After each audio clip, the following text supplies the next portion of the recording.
Hey, what's up, everybody? I was actually kind of enjoying that song, and I added it to my starting playlist because I kind of wanted to listen to the whole thing, but it's long, and I also want to start playing. So, it's Wednesday. I'm here. I actually feel like I can talk for a bit without spending the entire evening hacking directly into the microphone. But yeah, this is Brian. Uh, it's been a couple weeks since we've done a Wednesday stream on the Switch, but you're watching Streaming for Crickets, and we're going to continue with Lorelei and the Laser Eyes. So, if you caught the first stream of this a couple 2 weeks ago, I don't even remember at this point. I've been pretty sick, so I've kind of lost track of time a bit.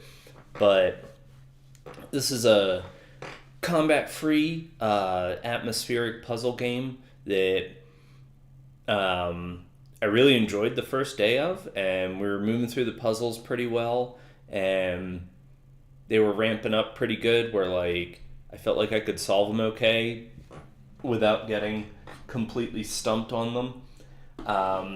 But when we did end the first episode, I was stumped on a puzzle. We not like stumped makes me feel like I'm saying I can't solve it. Like I can solve it, I just have not been able to yet. So we're starting off with a puzzle that I already was not quite able to solve. So here's the deal: if we mess around with it and we really can't work out the solution to this puzzle, I have another game. It was going to be the next game after this anyway. I have it downloaded, ready to go. We'll switch games. We'll pivot for the remainder of the evening because I don't want to do just a 3 hour stream of me beating my head against the wall. That's not fun for either of us. So, I also don't want to brute force the puzzle. So, like, as we get into this, so there's two ways to solve a puzzle. You can work out what the solution is, or you can brute force what the solution is. And if you know anything about solving puzzles, brute forcing a solution means that you just try every answer until you get to the one that works. I would rather not do that to these in this game. I actually kind of want to, kind of big brain them out. So I've got my notebook, I've got paper and pencil over here.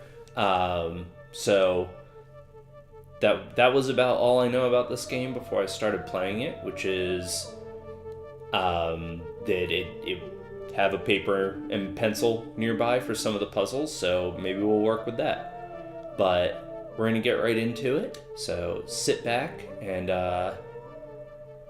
let's puzzle some of these out. So we are this person, and we're in this pretty trippy hotel, and yeah, I don't know. We're gonna get right back to it. So there were a couple things. The puzzle that I couldn't solve is a number puzzle, and one of the first things I wanted to write down was the numbers. There's 3 hotel rooms that we'll be able to access, I think, at some point. And what I wanted to do was write down these room numbers because I am curious if the solution might be as simple as one of the room numbers. So to start off, we're writing down 1847, 2014, and 1963. So we've met one other person so far. So we've seen 2 people on security cameras that when we then went to where the security camera was showing us, the people were gone. We have met one person, the owner of this hotel, and we've met we should meet another person who's like a wizard, a magician. I just went with wizard. He might be a wizard. I don't know. Who am I to judge? So the owner of the hotel, who has left these red footprints that you can kind of see on the ground, they are not blood, they are paint. The owner of the hotel is in this room. I don't want to knock on... He doesn't do anything if we knock on the door, and I don't want to knock on the door because it's such a realistic knock that it actually set my dog off last time. So we are going to refrain from that. So first things first, we're going to go right to this puzzle, which is that cabinet right there.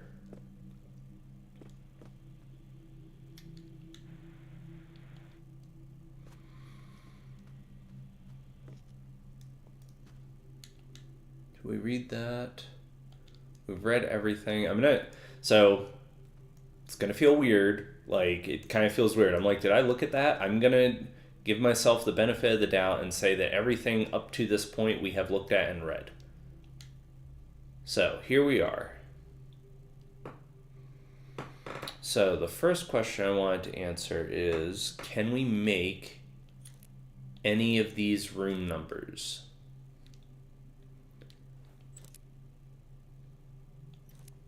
Can we make a 6? What would a 6 be? That would be a 6?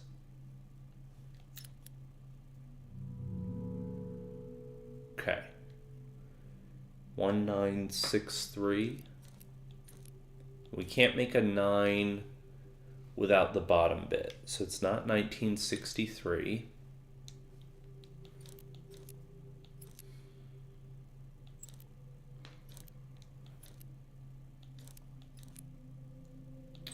And we can't make an 8.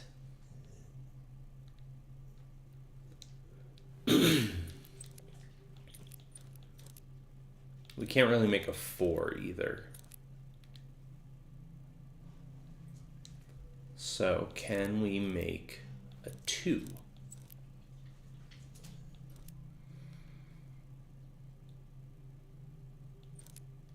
We can't really make a 2.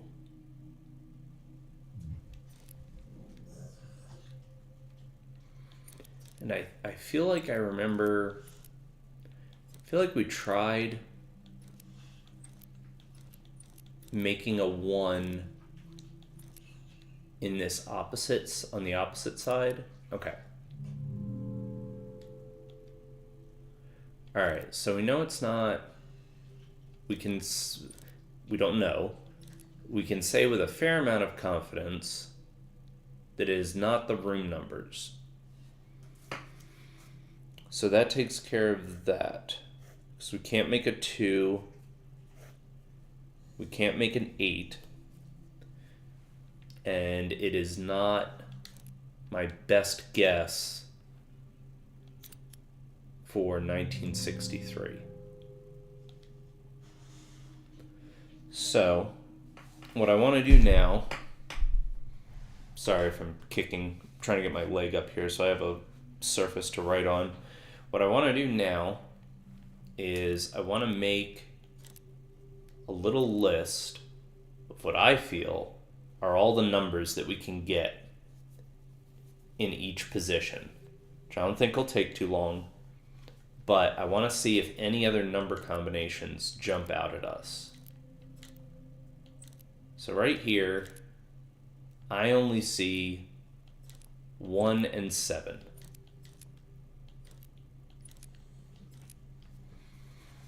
So if we say first position can be 1 or 7. Next position, I'm going to say that's a 9. It's not how I would write a 9, but like, I also kind of wouldn't write a 6 like that, so fuck it, it's a 9. So 9, 3,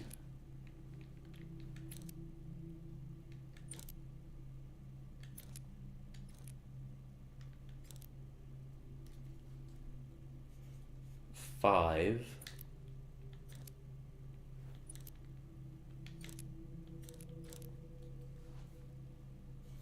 0,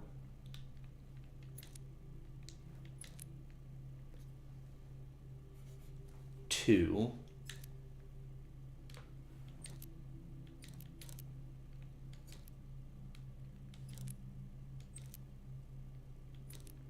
'and I can't call that a 4. I can't call that a 4. Like, the only way I would accept that as 4 is if that bottom part was a straight line down. So we have 9, 3, 5, 0, and 2. Third position, we have 6,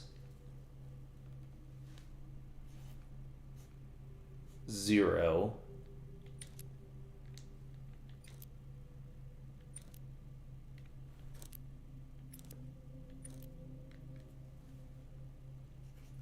5 again,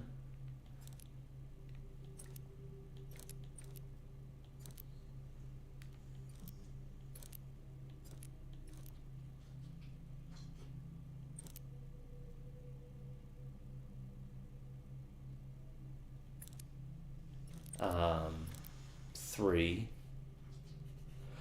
Sorry, I paused there because I had a thought, but I'll share it in a second.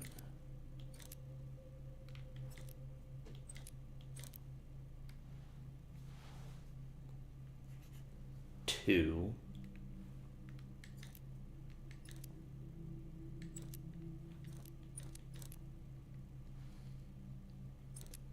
'I think that's it.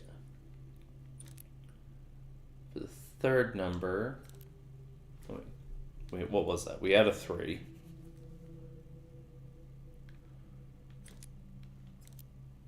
See, I would call that a 4. Like, that's 4. I can't accept the other one as a 4. That just doesn't work for me.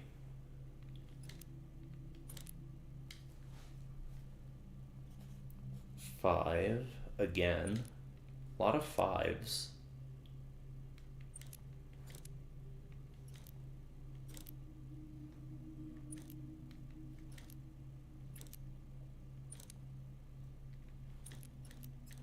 We can't do 0 on that one.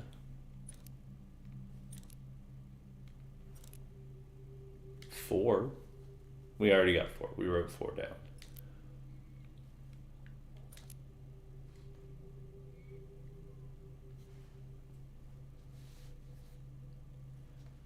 Okay. I think that's all the numbers we can find.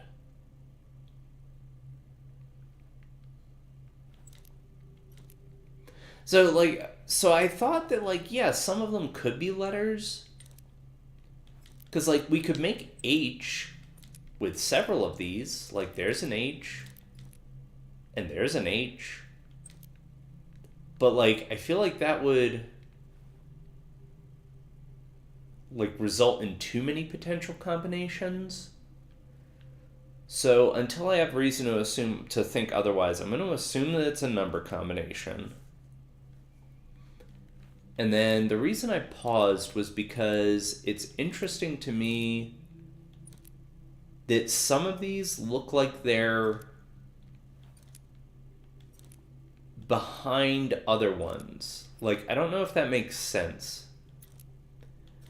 But, like, if you look on this one, the top part is above the bottom part. Like, the bottom part is hidden. Like, I don't know if that makes sense. But, like, see right there how the bottom of the top one is open. I can't cover it. The bottom piece is below it. Same with this one. But on these two, the bottom part is above. Like, I don't know how to put it into words, but, like, I don't know if that would be relevant. Now, like, just for the hell of it, we're just going to try a random number. Okay. So, for the sake of keeping track, it's It's not 7025. So, I mean, like, okay, so, like, we could brute force this. Yes, an overlap. I guess that's how you would put it. So, like, okay, assuming this is a number combination, we could brute force this. Like, there's 2 in the first position, 5 each in the second and third, and 3 in the fourth position. It's not a ton of combinations, but I don't want to brute force it. I want to find the solution.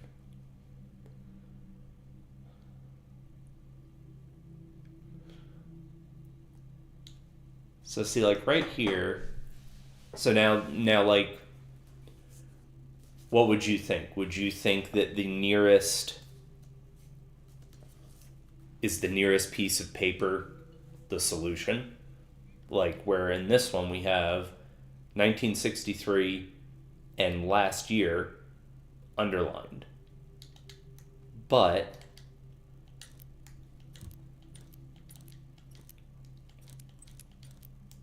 in my opinion, at any rate, we can't make the number 2.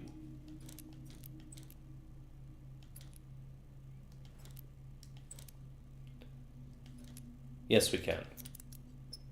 I'm retarded. Alright, whatever. That put way too much thought into that. I could have sworn we couldn't make 2 in the last position, but whatever. We're just not going to talk about it. Hey, $1. Singular dollar. Simultaneously, an amount of money and the quantity of brain cells that I have at this time.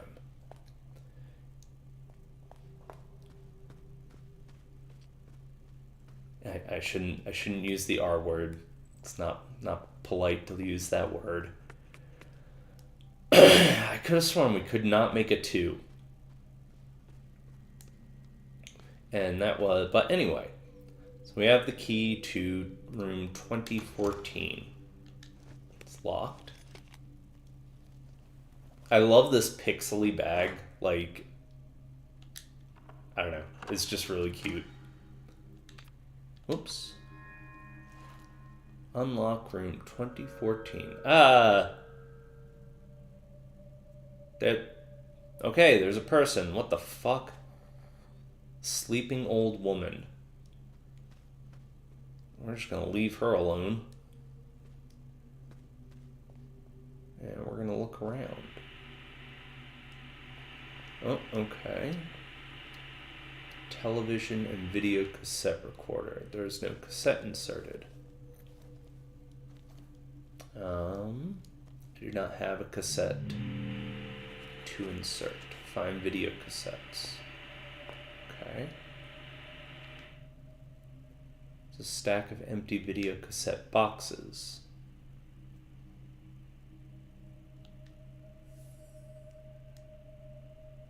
Oh, okay. Okay, hold on. Too much information there.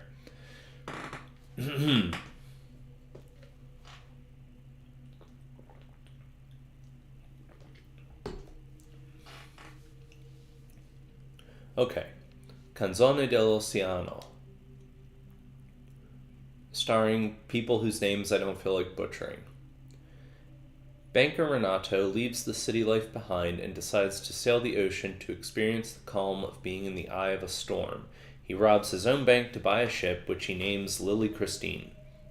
Throughout his journey, he meets creatures and seafarers who all seem to bear a resemblance to people he has met before. Okay. Adieu, Tbilisi. Starring more people. The irresponsible Lieutenant Resnick serves in a distant outpost during World War I. Out of boredom, he cuts out his eyes to get sympathy from his commanding officer, Major Lorenz, whom he later seduces. A strange and dangerous love affair plays out while the war creeps ever closer. Wow. Ace of Hearts. Gambler Roberto loses a bet to the one-eyed radical Lori. To cancel his debt, she wants him to infiltrate The military-industrial complex. When Roberto inadvertently causes an international diplomatic crisis during a game of cards, Lori decides that a nuclear war is unavoidable, and in the name of peace they form the terror group the Ace of Hearts to speed up the process. I would watch that. That sounds like Stanley Kubrick's Dr. Strangelove. Card fell out from the box. Ooh.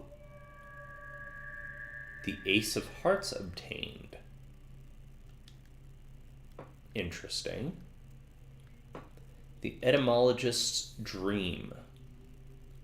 R, an ordinary librarian, finds the indecipherable book 1,000 years ago in his library. The words within puzzle him, and his research leads him to an underground book club where he befriends Elle. She takes him to a fortune teller, and in the crystal, they see that R wrote 1,000 years ago himself. That sounds good, too.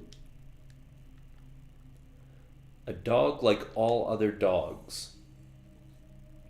In post-war Dusseldorf, the homeless Rudy looks for his blind dog Lazarus in the ruined city. As Rudy realizes that dogs have more value than him, he transforms himself into a Labrador, only to find himself in a constant fear of being cooked and served in a fancy restaurant. That's grim. Automobile. 3 women, all named Regina, lose their minds after hearing rock singer Little Leaf on the radio. To symbolize their higher state of consciousness, they change their names to Retina, and as they learn that Little Leaf is to perform in Helsinki, they steal a sports car and embark on a violent quest to find the man of their dreams. Interesting. Un animal terrible.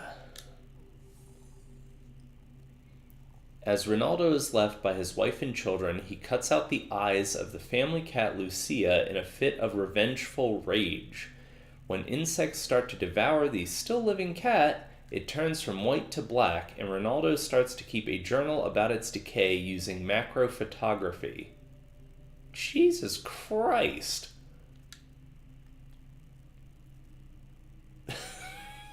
Wow.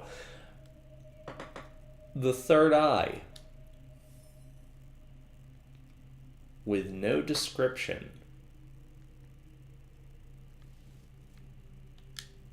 The back of the box is completely blank, but there is a note inside. Cinema sostenuto manifesto.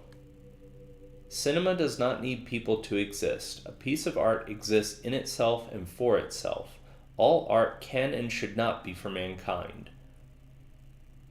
We must make special cinemas for showing movies that transcend the human experience and shift the perspective from the viewer. Such a cinema has no need for chairs or popcorn, and it has no room or need for people at all. A projectionist starts the film and is given ample time to vacate before the credits. Then the show begins. No chatter, no commercials, no inane questions about the plot. Pure cinema, untarnished by greedy eyes. Wow. There's a lot to unpack there, folks.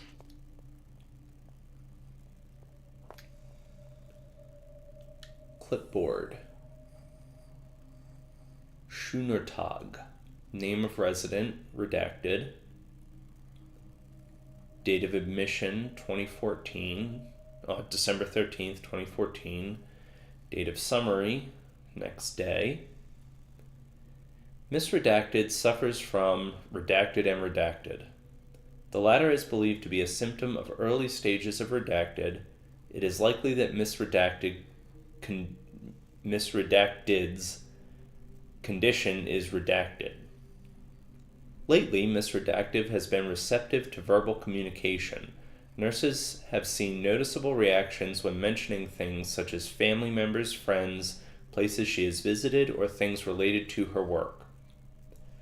As it is believed that this verbal stimuli is beneficial for Miss Redacted, the care team intends to find more information about Miss Redacted. Visitors will be encouraged to communicate with Miss Redacted using any verbal stimuli the care team finds advisable.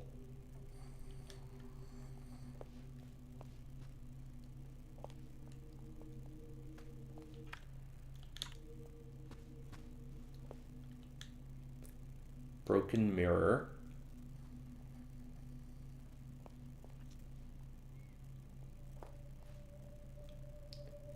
Maze lithograph. Oh.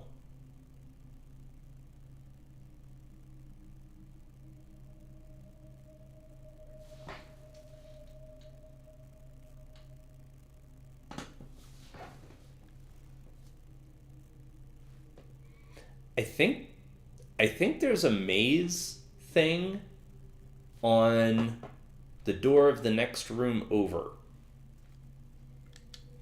So I'm sure that will become relevant. And we have a ladder. I guess we'll interact with her. She is fast asleep. Wake her up.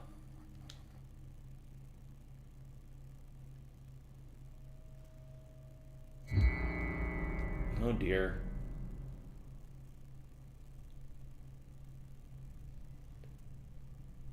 Young woman. Before I go, please help me see. Help the old woman see.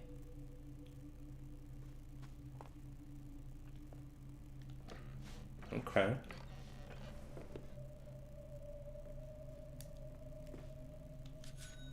Ka-ching. Ooh, document tube. Okay, these are fun. I really like these. Lofty Vinden. Okay.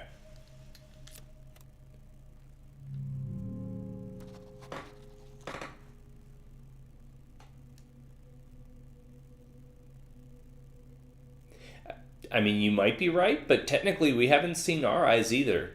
We have sunglasses on, so we don't know what our eyes look like. Okay. Hold on, though. We have Lofty Vinden.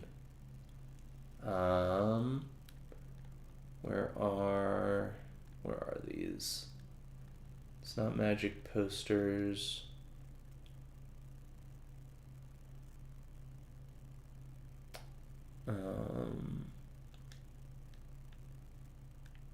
It's not that. Notes, there we go. Notes about lost document tubes. Nope, that's not it. Architect sketches. There we are. Lofty Vinden. Modern design proposal, inexpensive materials, economic construction, low-priced interior. Any hidden costs?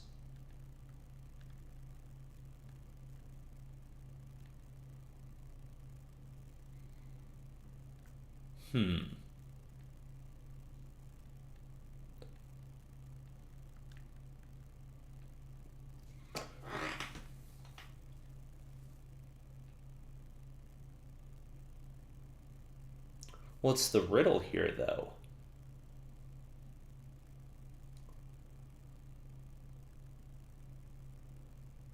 So, like, this was working out a price. This was figuring out area. This is picture matching. But all of these have numbers associated. And this was a volumetric puzzle.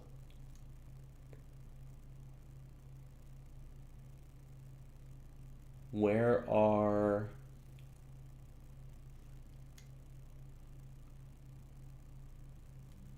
What is hidden in this one?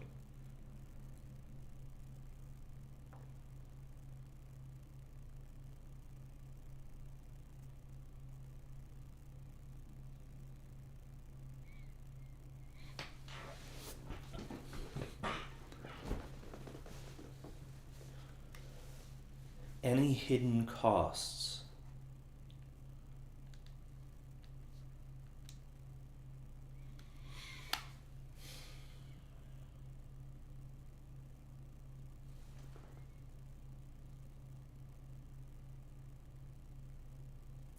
714.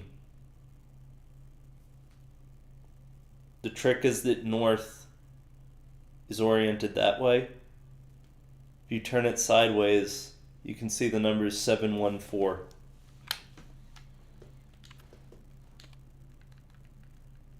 It's 714. Ah, this is so fun.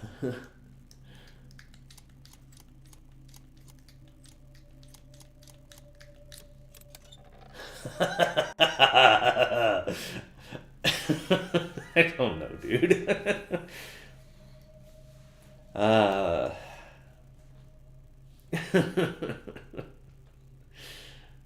don't know, man. I'm just weird like that. Guilty. So, loft. The small loft of the hotel houses an impossibly large room and small spaces used for storage, perfect for the many planned projects in the building.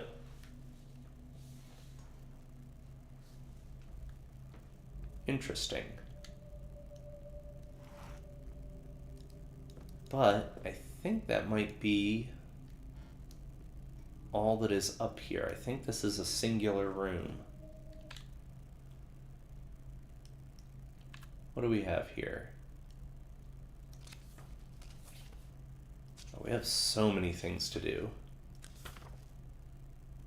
Which is great, because these are awesome and fun.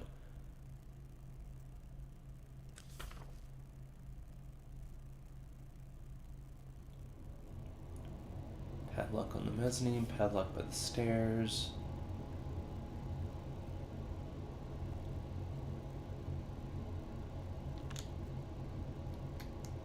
Current possessions. Inspect. Oh. Oh, I did not know we could inspect things. Oh. Car key. Came with the car. It's small, very light, and has started to crack. There is an LC logo on one side and the serial number blah blah blah blah blah on the other. The Lily Christine, or LC for short, was an Eastern European car model from Trom Automobilwerk. Its bodywork was made entirely of plastic, making it exceptionally cheap to produce. Its keys were similarly made of plastic and accordingly easily snapped in the ignition. After Trom Automobilwerk collapsed, the corporation was confirmed to have been involved in a network of corporations which produce systems and components for materializing spectral information. Isn't Lily Christine what we just saw that person named their book, or named their boat in that movie? Hold on, Lily Christine.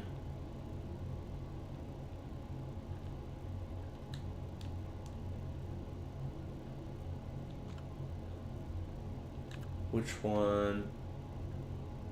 He named his boat the Lily Christine. Okay.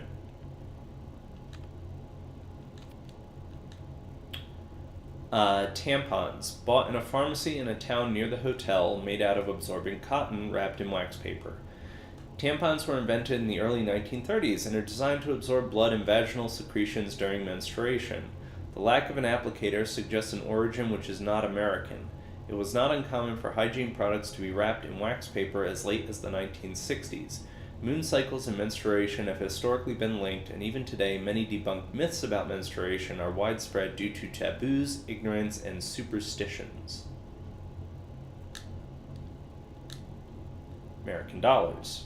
Found everywhere. Not here. On the front of every bill, the picture of the president has been scribbled on with black ink. He has been given cartoon mouse ears, eyes, and nose. There are stains of red substance on each bill.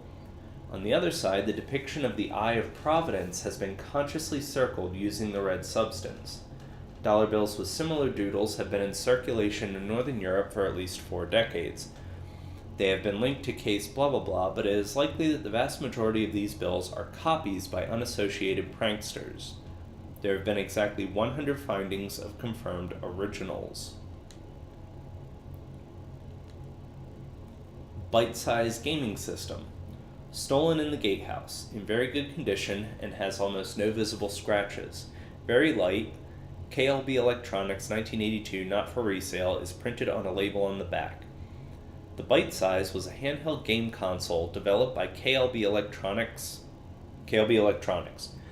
Magazine advertisements from 1982 suggest that the console would have launched the same year, but no sources have been able to verify that the console ever released.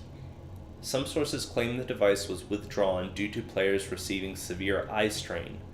The console is said to have been able to install games and applications on the internal memory and display 3 colors, white, gray, and black, simultaneously on its 180 by 180 pixel display. Room 2014 key. Found in the key cabinet behind the reception counter. The head has an embossing which reads 2014 on one side, and on the other side a small symbol of what looks like 2 hands and a sphere over the words Schöner Tag is embossed. It's shiny and the cuts of the blades are sharp. It is much heavier than it looks. The condition and design indicates a recent production.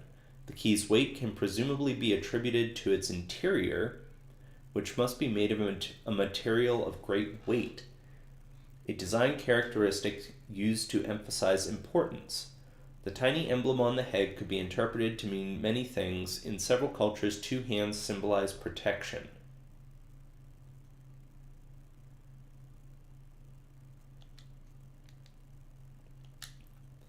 Ace of Hearts. Found hidden in a video cassette box of the film The Ace of Hearts, the back of the card has swirly red letters which read Club Rouge Monte Carlo. It has a small circular brown stain.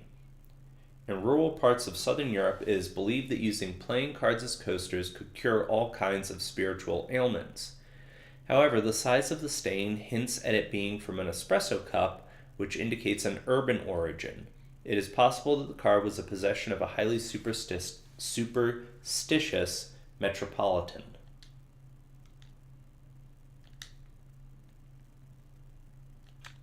Interesting.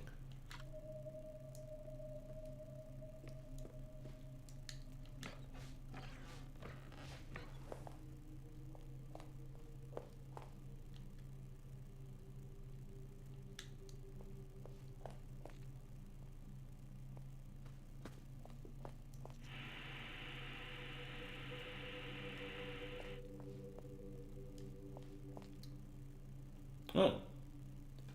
Here's this guy again. How is your room, signorina?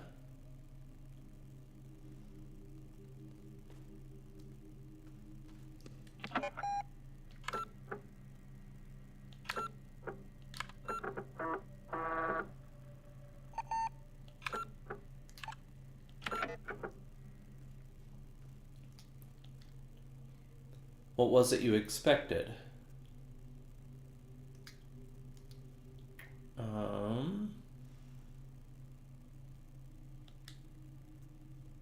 Compliment the room choice. I was certain you would like it. The room is perfect for you. It is made for dreaming.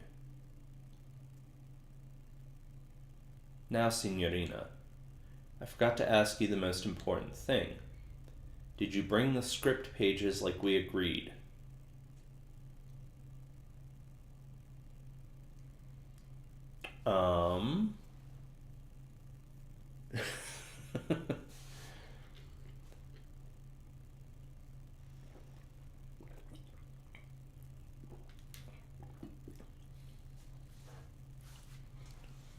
So, like, I don't know that we want to, like, flat out disagree with this guy. Like, you think we say no agreement?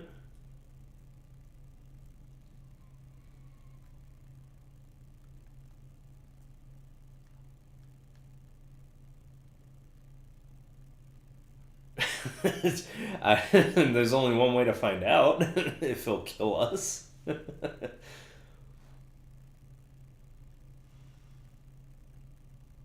All right. You know what? We'll be bold and honest. Explain that there was no agreement. Signorina, signorina. This is a bigger problem than it. This is a problem bigger than a jackpot. A very big problem.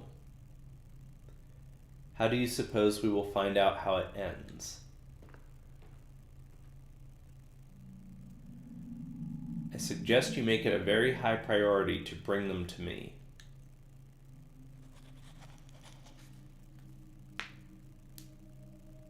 Okay.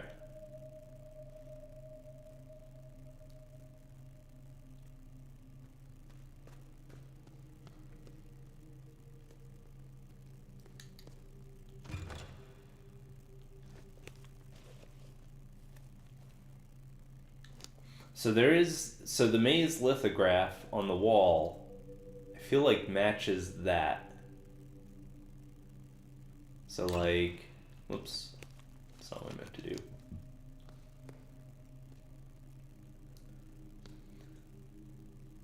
So like directly in the middle, there's that big wide rectangular part in the maze, like that vertical part.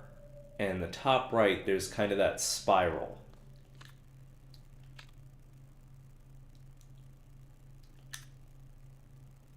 Okay, that does match. But we don't know what the point of that is yet. But this lithograph does match. Whoops. Lithograph does match that door.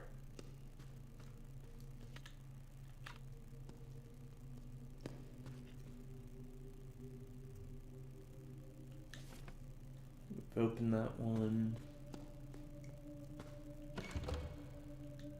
Right, so we haven't opened most of these shortcuts yet.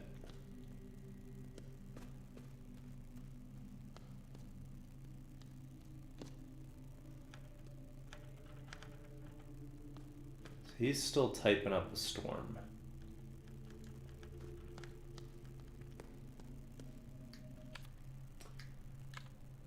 Let's take a look at our maps real quick. So the loft, I've only been up to that one room. The cellar, the SCs are shortcuts, and all of them so far we can't open from the side that we're on.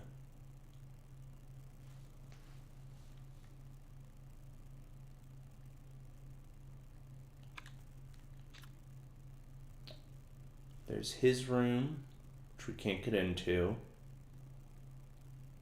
There is the maze door we can't get into.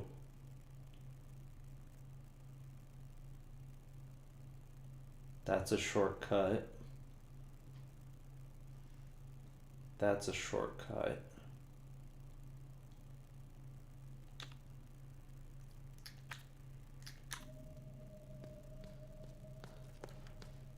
Is it relevant which side the letters are on? No, they just all seem to be bolted from the other side. We've been in here.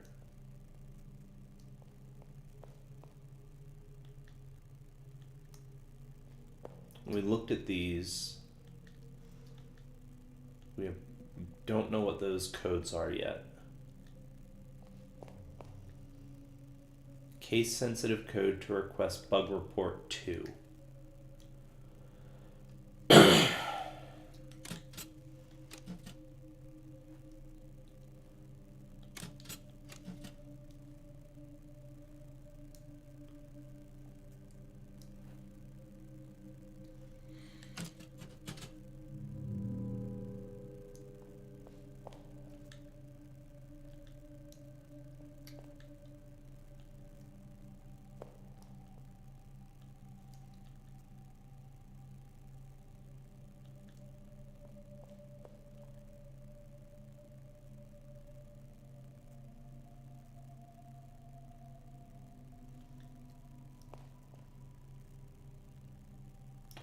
So like, are these codes? What are these? Are these codes that I should be typing in? I feel like these are for something else. Why don't we try one though? 1 and 2. That's not a 1. That's an I. Well done, Brian. But all of these have numbers.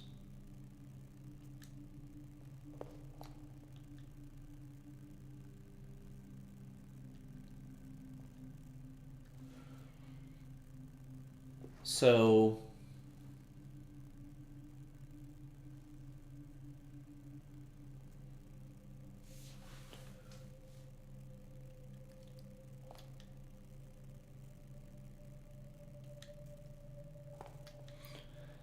wait, does the 1 translate to letters? Because I look at that and I think that that should be ornate. So does 1 translate to the letters OR?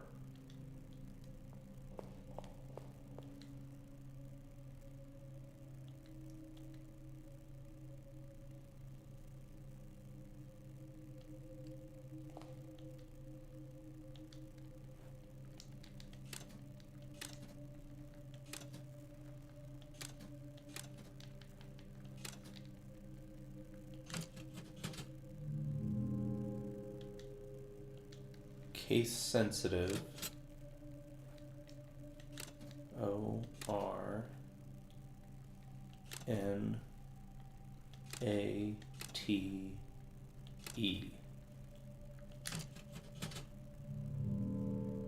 No. Oops. I don't know if that would let me figure out what 2 or 3 translate to.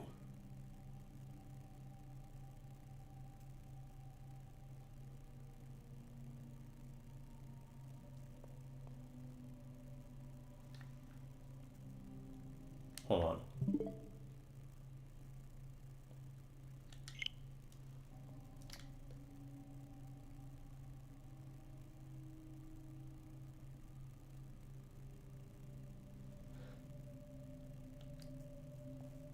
Wait, am I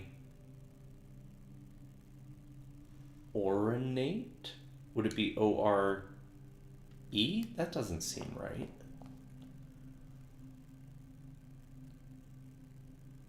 Because, like, what if that was Lorelei? But then an E is missing. But then the 3 would be L.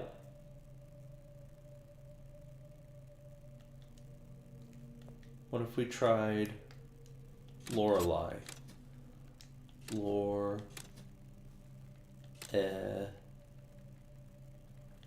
Lie.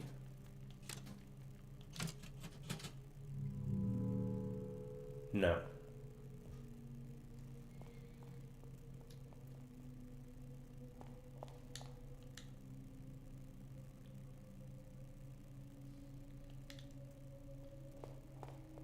I'm going to assume we're missing something for that one at the moment.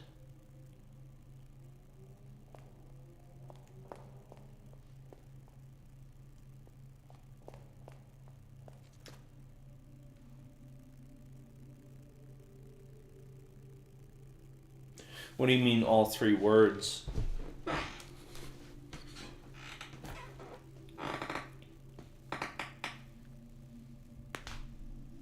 Oh, like the words from all 3 busts? From all the busts? So, like, do I work it out so it's like type all 3 then what is 2? I don't think we can work out what 2 is at the moment.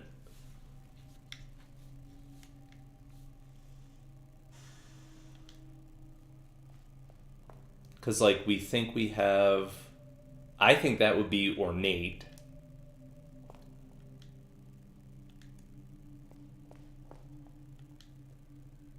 And then but we think that would be Lorelei.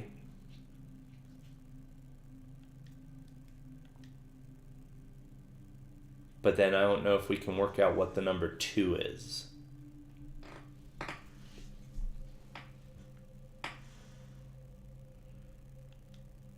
I think that's potentially the solution. We'll come back to that one, though, because we still have plenty of other things that we don't have solutions to yet.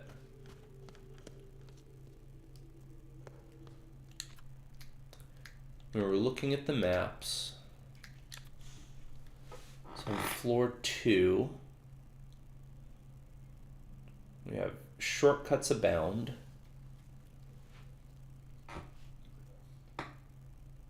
Is that a door? No, that was blocked off.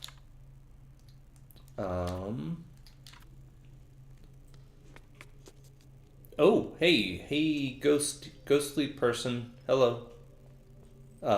Wait for me.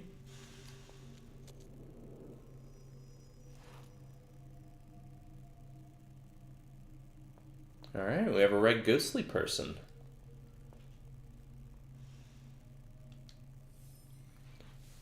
Lorelei Weiss, Gnome, Granite. In Gnome, we are invited to see the thoughts of a person as they are formed. 9 slates, some containing letters, forming a seemingly nonsensical word, seem to grow as ideas on the subject's forehead. The piece is cryptic, even maze-like, and ultimately lets us use our imagination to project our own ideas onto its slates. Whoops. Sign. We read the sign. Okay. Interesting. Ghosty girl went that way, so we're going this way. Oh, dear.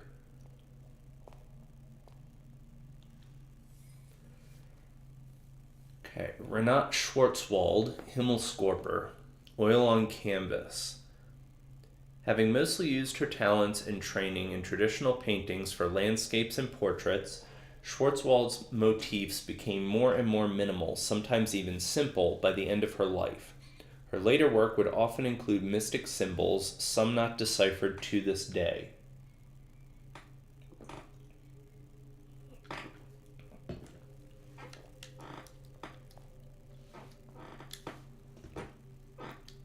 Moon,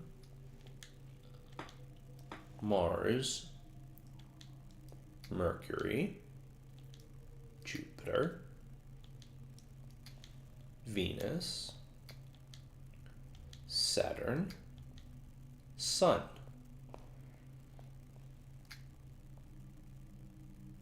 All right, Bella, you're the astrology girly. What's it all mean?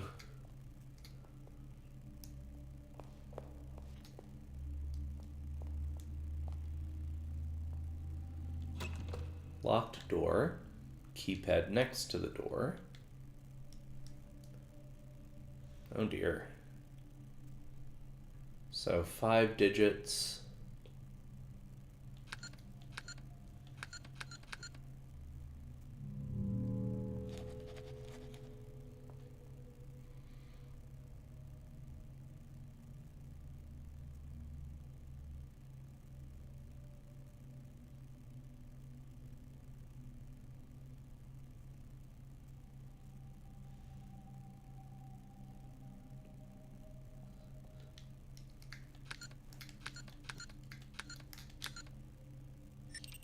Okay, well, that was easy.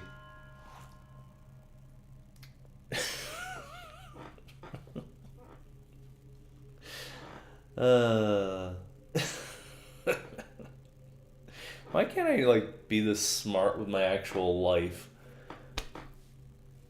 But show me some abstract-ass puzzle in a video game, and I'm just like, oh, I got it.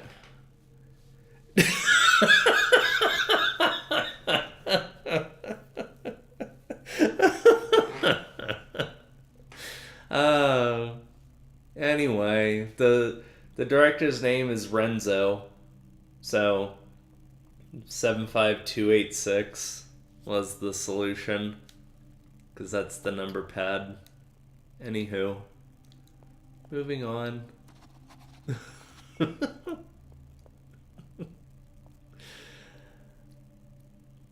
Ooh, puzzle box. Alright, what's the sign say? Lorelei Weiss, verschlossen Erinnerungen. Erinnerungen? Teak, oak, steel, aluminum. In that word, the artist invites us to participate, play, and ponder. At a glance and first touch, these boxes appear nonsensical and unopenable. At closer inspection, patterns appear, forming meaning and order, and the participant can start to sense that this piece is only part of a greater puzzle with solutions elsewhere, perhaps even else when. Fuck yeah.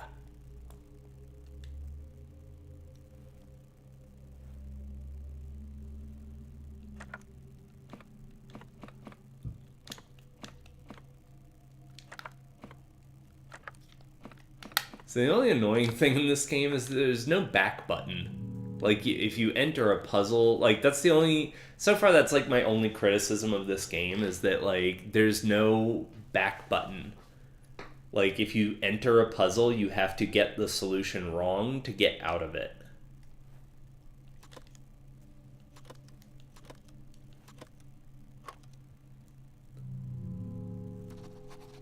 Okay, so far both of these are a push for things.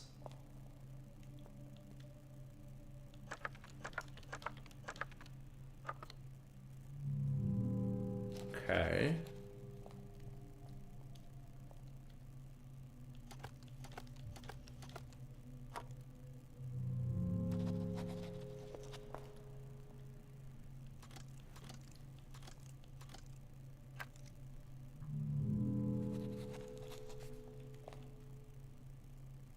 Ooh.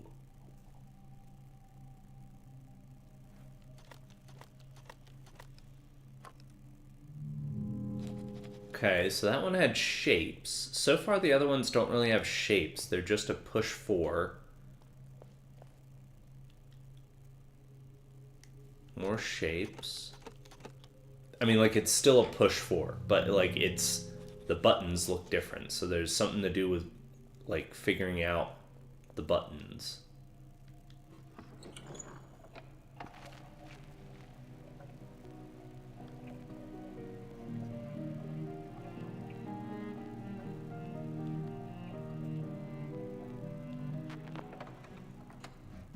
I don't know if there's something to those phonographs yet, or if they're just there to play music into the world.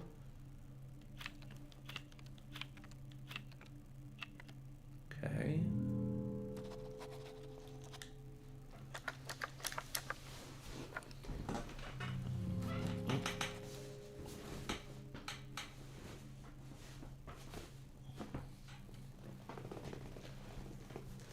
Okay, so all of them are push for. There are 9 of them.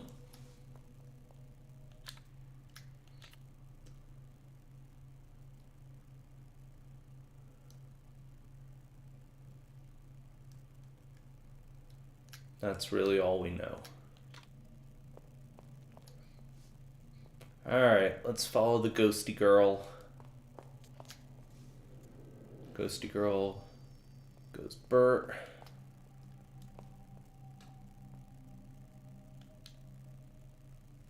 Oh, lithograph. It's a year.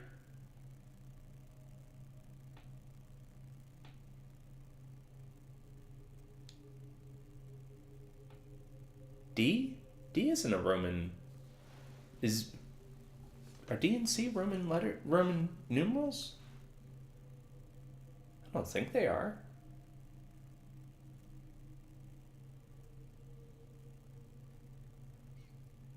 Because that's 1,000.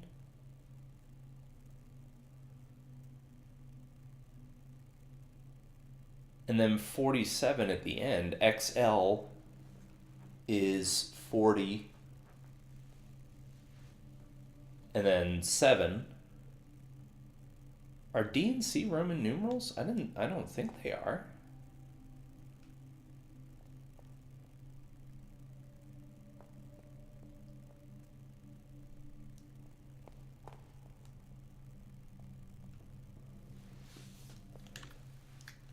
Am I tripping? Oh, 500 and 100. I don't think I knew that. 15. No, 1847.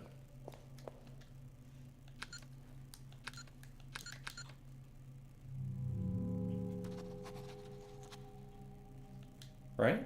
1847. Did I just remember that wrong? D is 500. C is 100.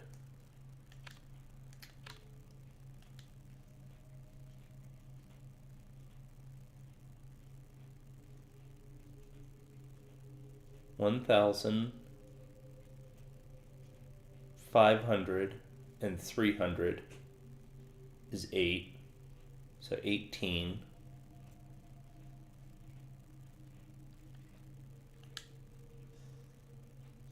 XLVII is, right? XL40 VII, right?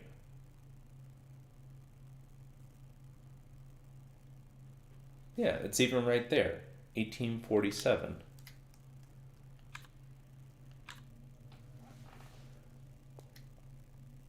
Oh.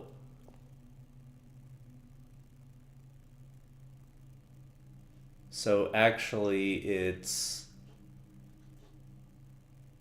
2310. Okay. Could have figured that out a little easier, I think. I was like, why won't it let me zoom in on the poster? The poster is obviously numbers. Never mind. Never mind, I'm tripping.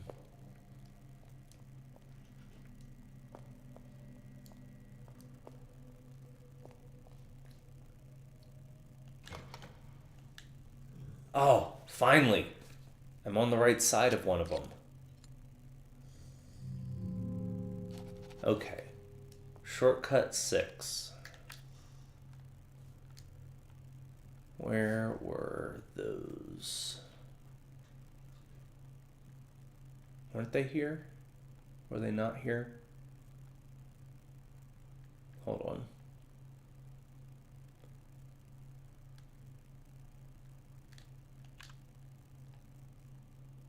Yeah, here we go.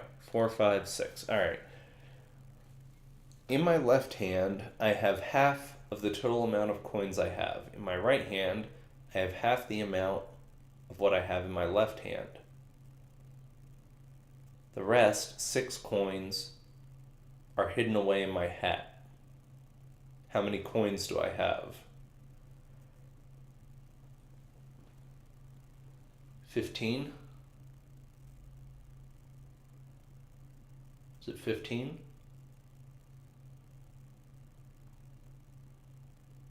No. It's not 15. The total is 18, right? He has 6 in his hat.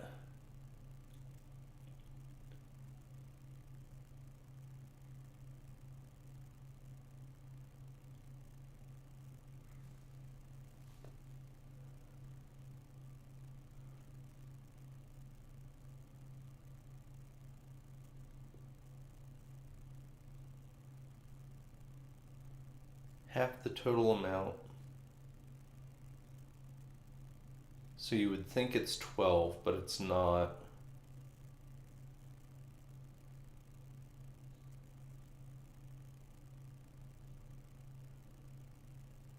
Is it 18?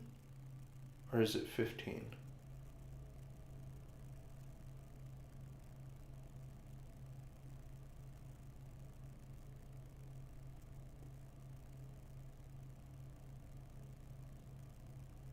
So it has to be an even number to take halves.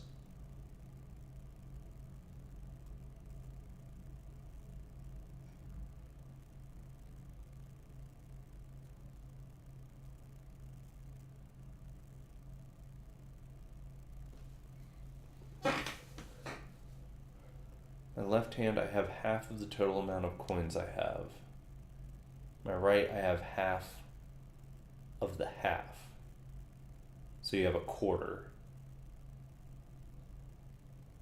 The rest, 6, are in my hat. So half the amount in the amount in his right hand is a quarter of the total.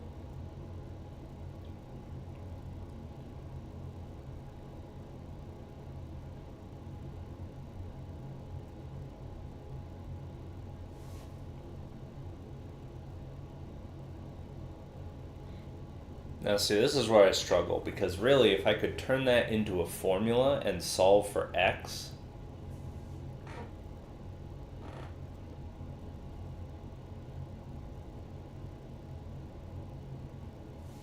because what would the formula be? What would the equation look like?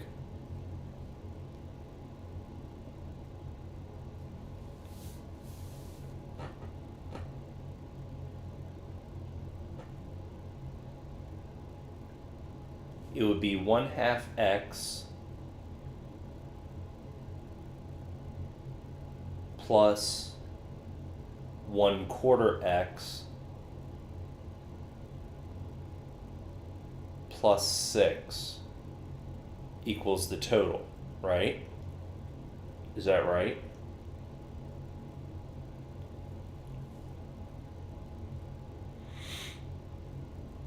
Half of the total amount of coins. On the right hand, I have a quarter of them. The rest, 6, are hidden away in my hat.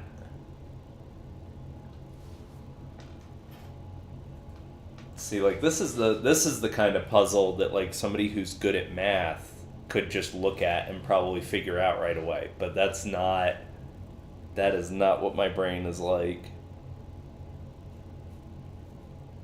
1/2 x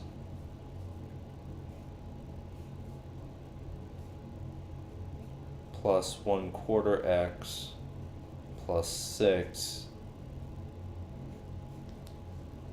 equals x.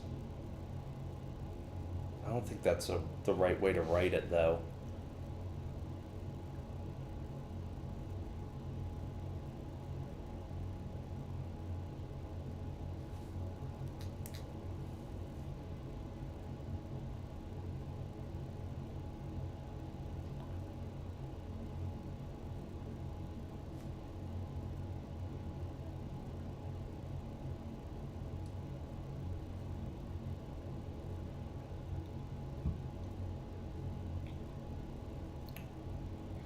Well, wait, because the 6 isn't even really relevant, is it?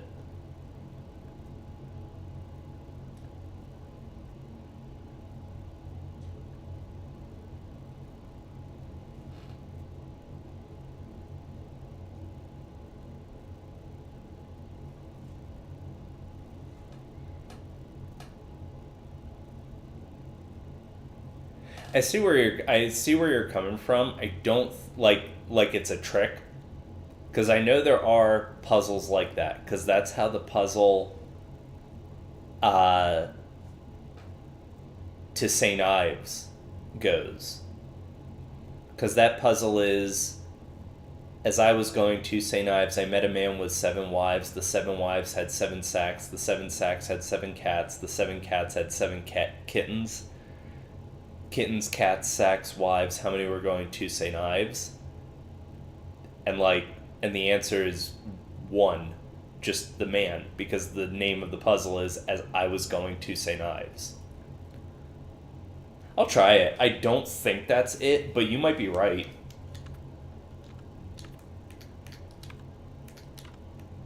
We will certainly give it a try.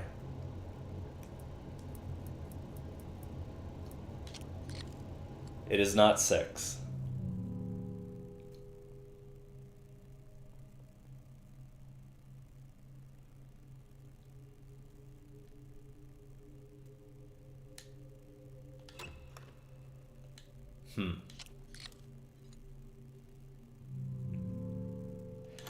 The numbers that, like, who knows if I'm right, but like the two numbers that jumped into my head were 15 and 18.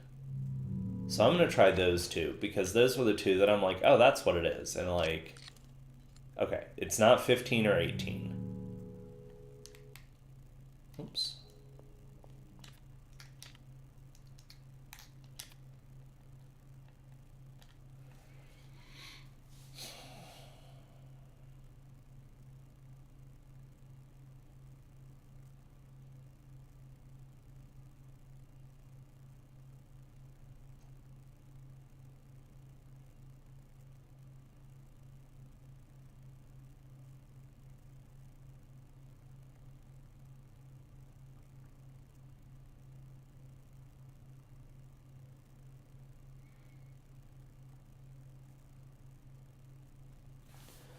So like,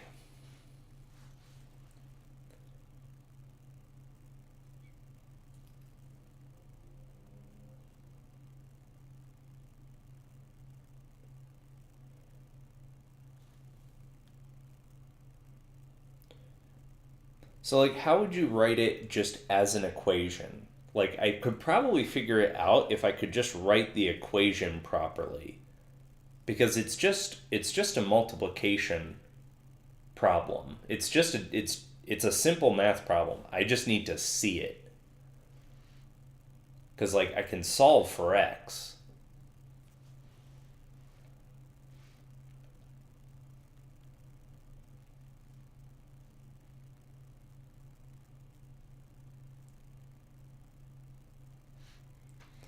So like, so x is the total. Okay, so we're trying to solve for x. X is the number of coins that he has. We have three amounts. We have 1/2 x, 1/4 x, and 6. I think.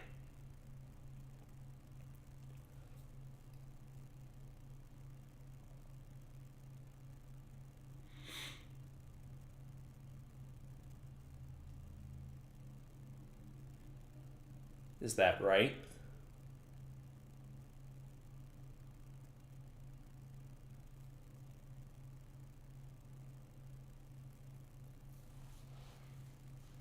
So like,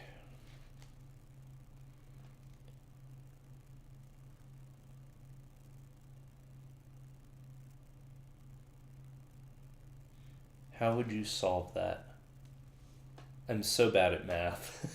Like, this would be the one where like all of a sudden my brain hits like a hard stop. I'm probably gonna sound really stupid, but like I'm gonna try and math this out. Cause like,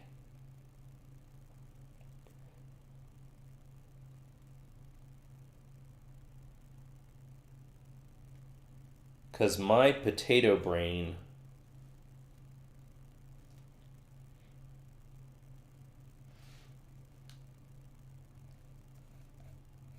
0.5x plus 0.25x plus 6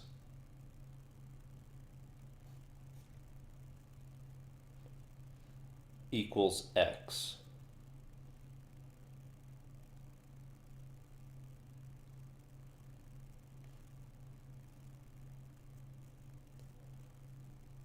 So my potato says that what you want to do is get rid of the fractions from the equation. So you would multiply it by 4. which would give you 2x plus x plus 24 equals 4x, which would be 3x plus 24 equals 4x.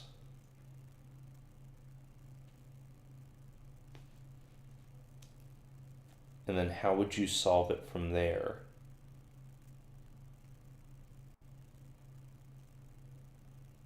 I'm really close to the solution.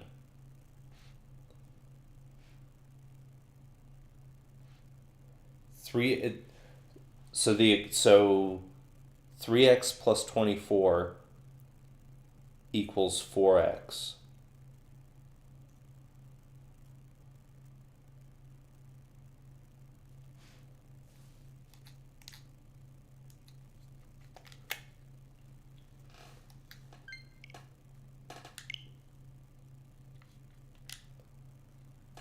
Three x plus 24 equals 4x.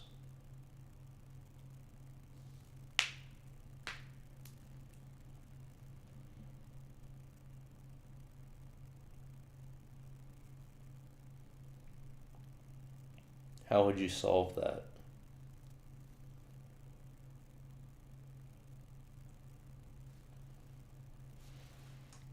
Because at that point, all I know how to do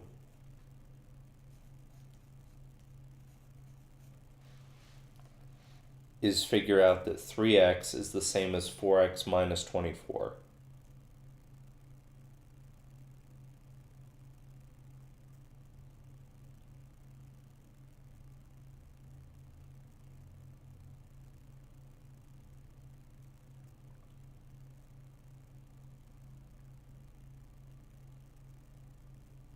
So multiply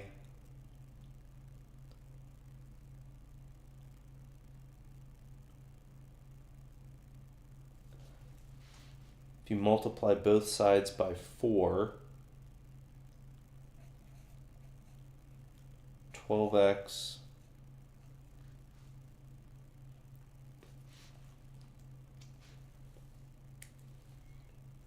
no, not by 4.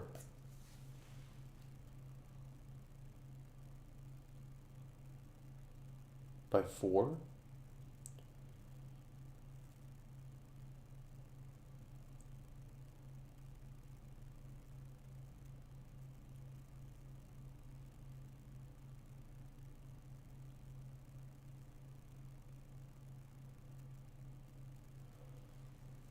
Hold on.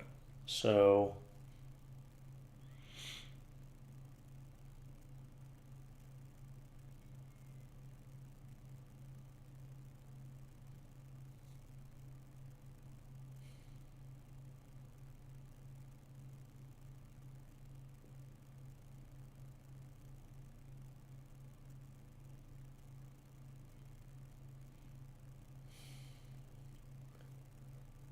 that doesn't work.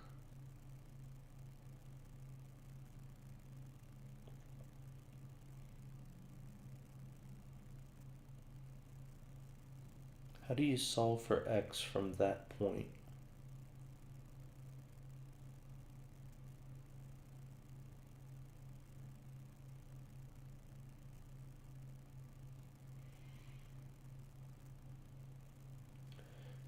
Because then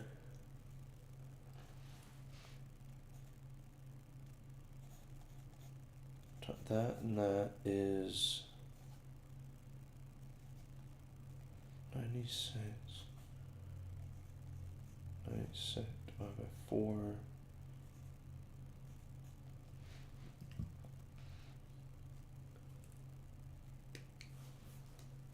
I don't think that's right.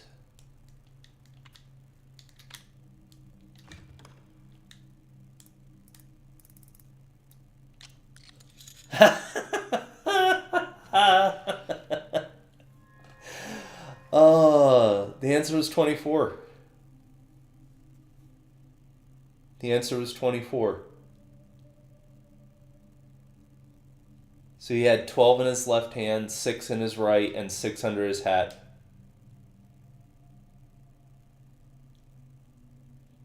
I actually mathed that out right. I'm genuinely surprised.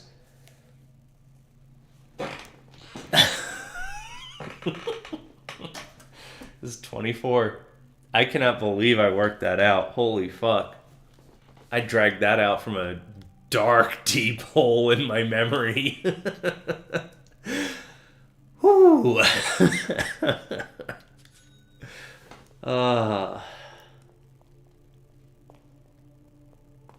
Right on.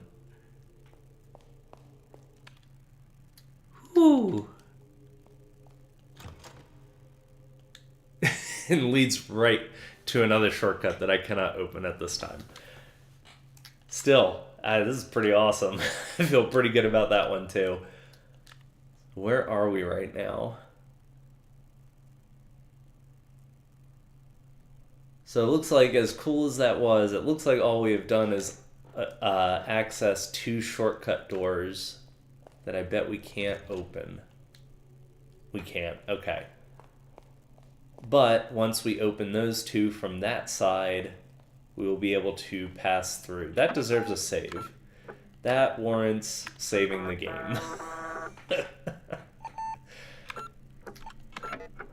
Oh, I don't know. I hope this doesn't get mirrored, but like, there's my math. So that's how I figured that out somehow.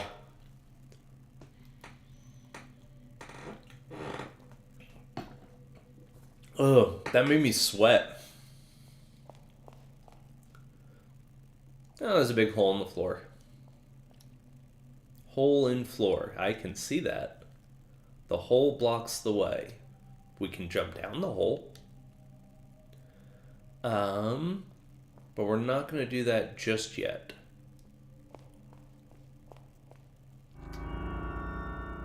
Oh dear. What the fuck? What the fuck am I looking at here?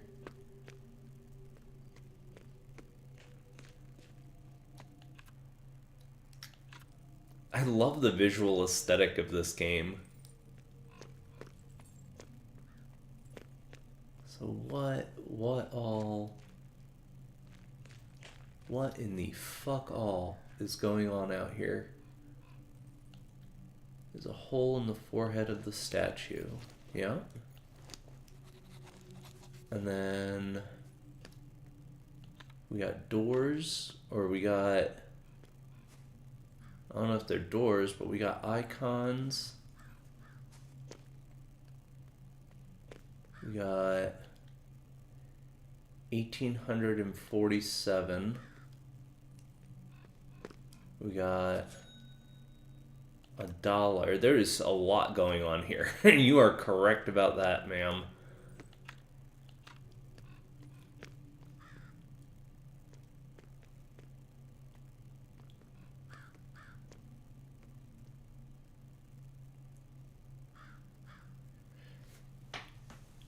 Plaque. Okay, 1847.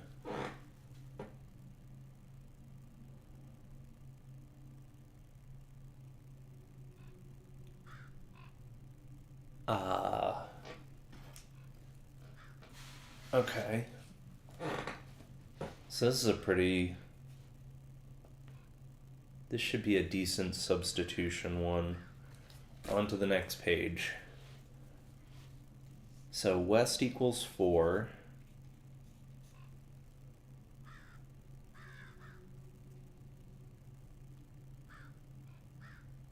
North equals west divided by west, so 1.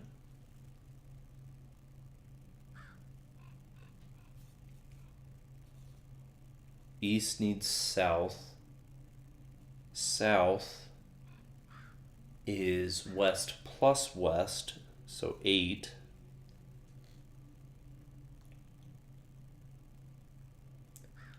and east equals south minus north, so 7. That's pretty easy. 1847, 1/8, so north, south, west, east. North, south, west, east. Yeah. That was a pretty simple one.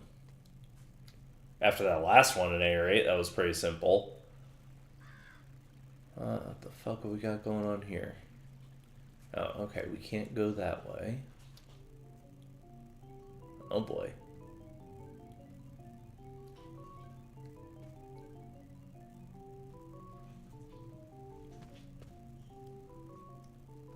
Yep.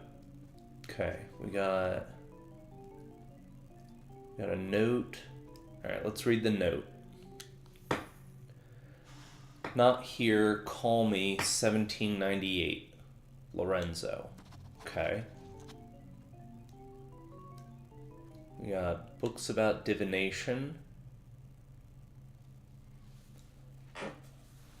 Modern astrology, unknown stars, unknown future. Meteorites from Tertius Oculus are still found on Earth to this day. In Rubrum Astronomica, Lucius writes, "When the third eye passes us by, the world belongs to creators. It's a time for beauty and chaos. An artist will be crowned king, and he will lead our victory over Mammon. He will create items of great beauty, and for a fleeting moment there will be harmony in chaos. But order will be restored, and nights of the third eye end in blood. Artists will die or surrender to the merchants. Mammon will not be denied, but artifacts of these nights will remain among us." Found $1. The Zodiacs, who are we?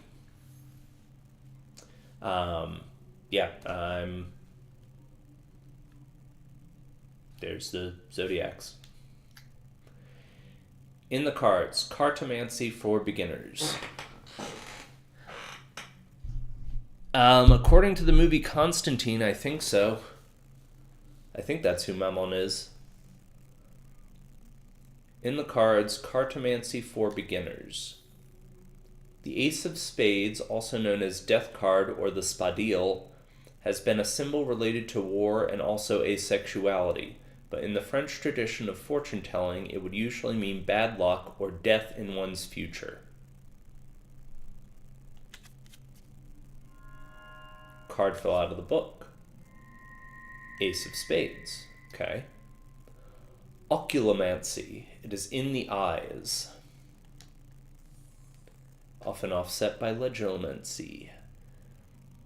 There is, of course, more to oculomancy than simply reading the reflections in the questioner's eyes. Over the next chapters, we will learn about what an oculomancer can tell about a soul by the shape of their eyes, the color of their iris, and how we can provide spiritual guidance by studying the nuances in a bloodshot eye and the structure of the vessels.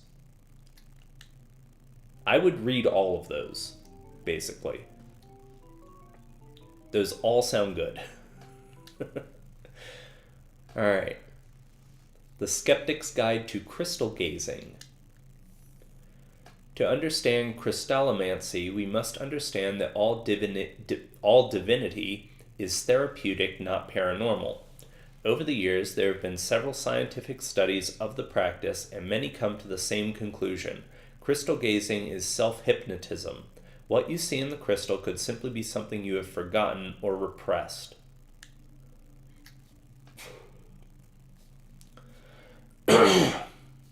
Transcendental numerology. 1 is the divine, 9 is death, 6 is life, and 3 is creation. Combining them tells us about the holy powers and visions within each person and how to use them in creativity. This is then the year for creation at all costs, life or death. To those willing to see it, 1963 is a year of finality and new beginnings. 7 moving astronomical objects. Aha, here we go.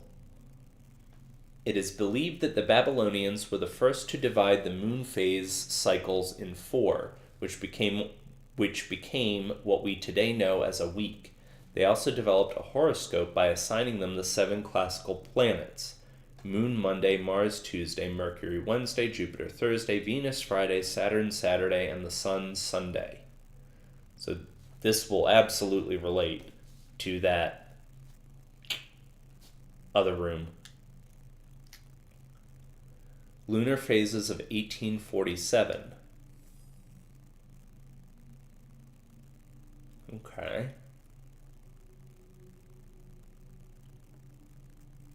I wonder if that's accurate. The way this game's going, I bet it is. Oh, this is... Oh, okay. It's all of it. Oh, okay. Alright. Yeah, it's a lot to take in there. And because I like to live dangerously, I see a crystal ball and I touch it. A voice echoes from within the crystal ball. I see your destiny. I see islands, caves. Your tragic fate leads you to an island far away. Sulawesi? In the cave where this started thousands of years ago. Do you wish to hear more? What are you, Magic 8 Ball? Yeah. The year is 1982. You will wander. The paths of that primordial cave. You will go north, you will go east, you will go south, you will go west. Oh.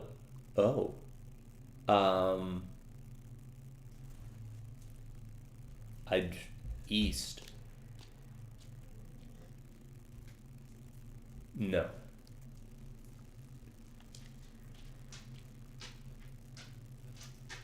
No.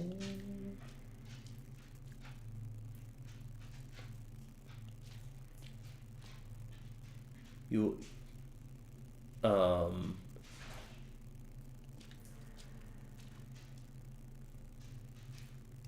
is this a puzzle?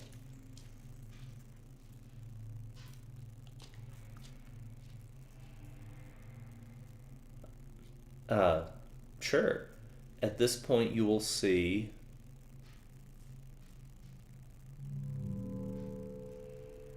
absolutely nothing. Will you not wander the true path? Huh. Interesting. Very interesting.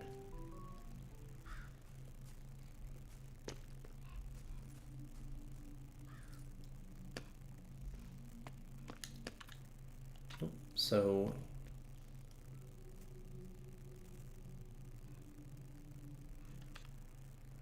we have cables running out. Ooh, what do we have here? A crank. Obtained a crank. Oops. Oh, Ace of Spades. Found between the pages in a book about divination. The back of the card is red, and Club Rouge Monte Carlo is written in swirly letters. On the front, there is a small message written on the spades. It is written in black and can only be seen if the card reflects the light in a specific way. The message reads,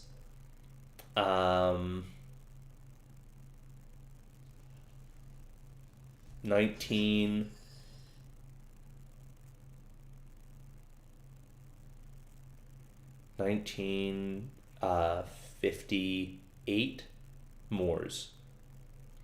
Messages like this, always in black on an ace of spades, started to appear at cards and casinos in the mid-1900s. It was believed to be a solely European phenomenon, but similar messages started to appear globally in the later part of the 1900s. The phenomenon has never been explained nor debunked as a hoax, but several experts believe it is a secret code used among members of secret societies. Crank. Found in the backyard, made out of steel and has started to rust. A rare instance of a crank appearing by itself and not as a part of a mechanical construction. In media such as video games, cranks tend to go missing or are concealed in mysterious manners and are often part of item-related puzzles. Since cranks really rarely appear by themselves like this in reality, it is extremely valuable and could likely be sold for thousands of dollars to video game aficionados. Wow. I feel attacked. Every gamer should feel attacked by that. I love that this game at least can laugh at itself a little bit. Alright.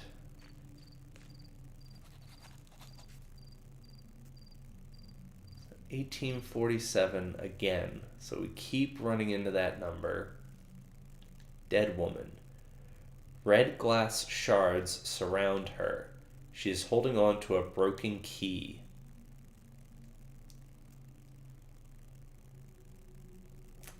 Huh.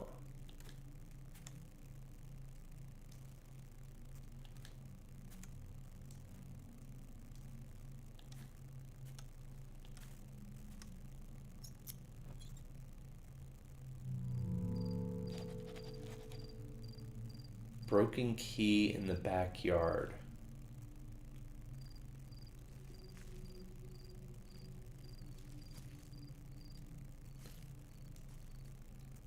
So,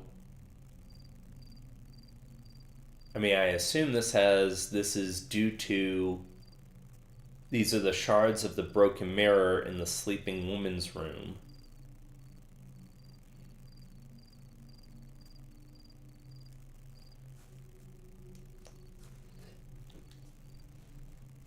That's all we've got is just the key puzzle.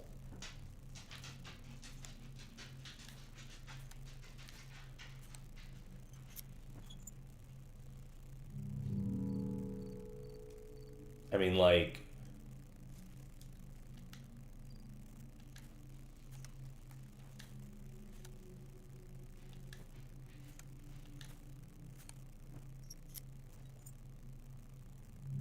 okay, so like, we're not gonna brute force it. We're not. We could, we're not going to. It's only 4 pieces. That's what, 16 combinations? We're not gonna brute force it though. We're gonna go back into the building.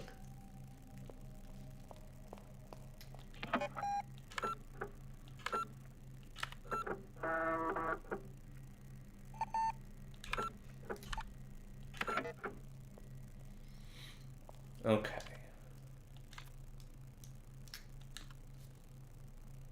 So, from here, we can go down that hole in the floor.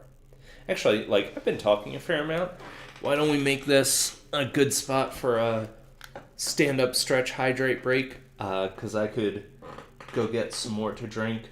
And, yeah, like, this game is super fun. I am having such a rad time with this. But, yeah, thanks for watching. We'll be back in just a few minutes.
Alright, and we are back. So, I hope you guys are enjoying this game. I'm loving this game. This is a blast. I haven't used my brain this much in quite a while. Alright. Down the hole in the floor we go. Oh, dear. Alright. So what do we got here? Horseman painting. There's a cube-shaped hole in the frame. Okay.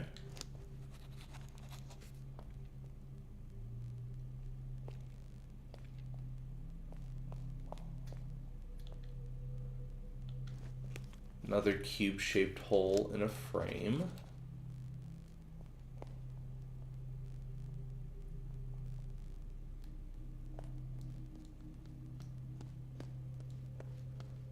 Oh, there's $1.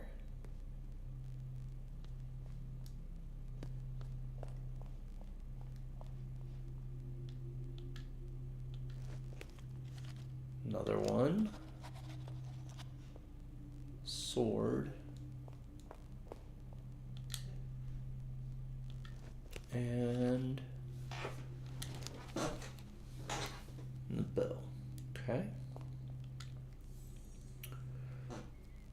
I saw a horse as white as the moonlight, and the rider presented herself as Pestilentia.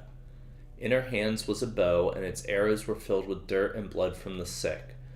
This is the Four Horsemen. The second rider was named Bellum, and she rode a horse red as blood. A great sword was given to her, and she set out to destroy peace among men. Then I saw the third horse. It was black as the night, and the rider was known as Famis. She carried a pair of scales, and with her misery and starvation followed. The fourth rider came from the land of the dead and presented herself as Mors. Her horse was pale, and she carried a scythe. So it's pestilence, war, famine, and death. So it's the Four Horsemen. We have a shortcut door. We have a crucifix, and there's a cube-shaped hole in the crucifix. So man, we are just rocking the cubes here.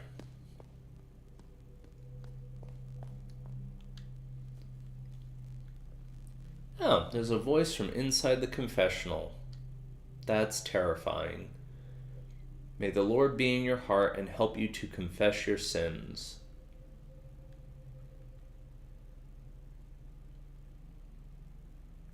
Confess theft, adultery, gossiping, lies, blasphemy, and a murder. Well, as far as I know, I have done none of those things. So until I have a reason to confess to one of them, I'm not going to. Alright, bolted shortcut number 3. Here we go again. Let's see.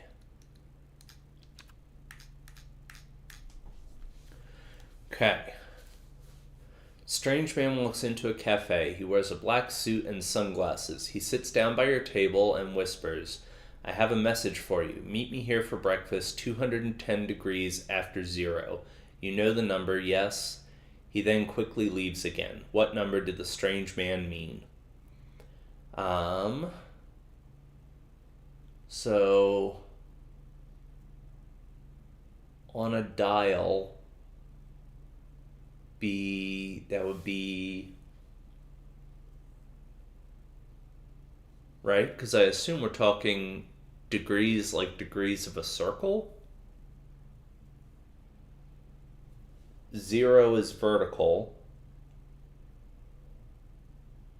so 210 degrees after 0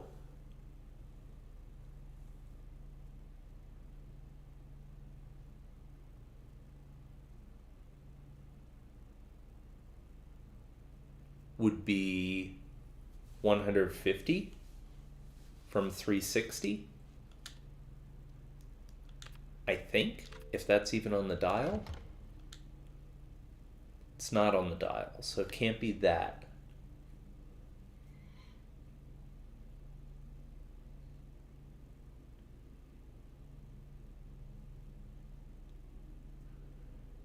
"210 degrees after zero." 210 degrees after zero.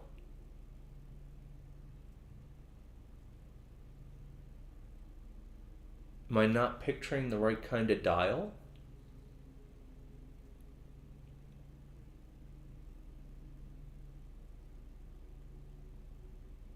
Or should I be thinking about the face of a clock?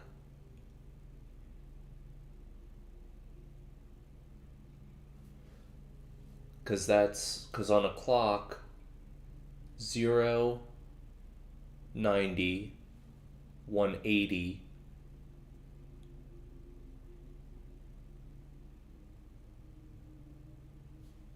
270, 180, 190, 200, 210.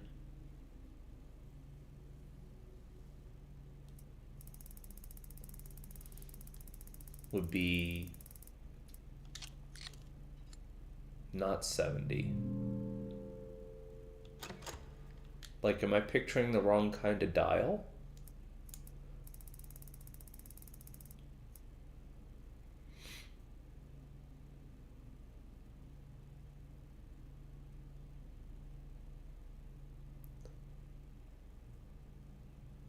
Because this is a dial with 100, right? So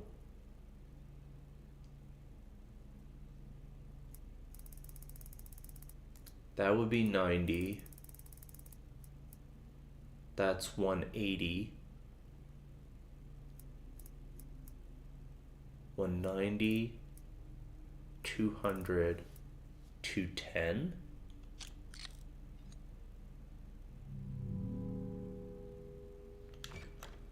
Oops.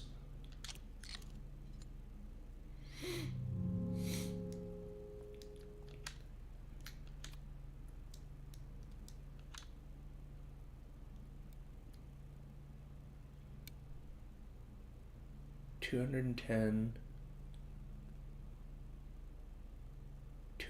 degrees after zero.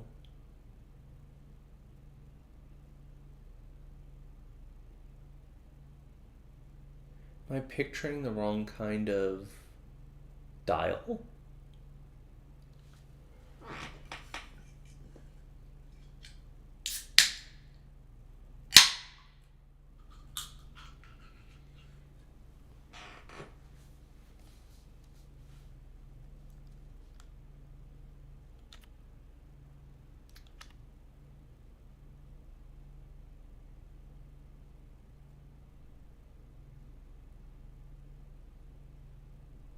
Because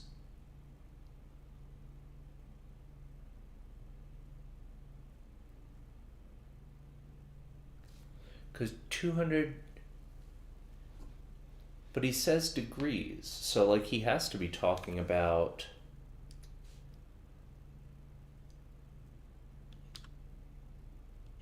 no, it's not that.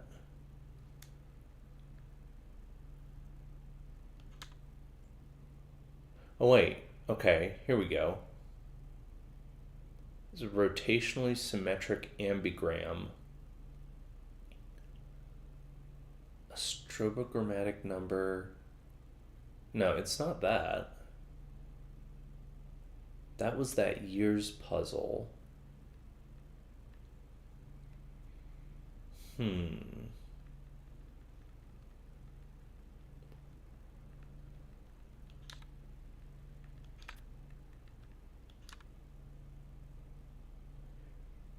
Each puzzle can always be answered with a number between 0 and 99.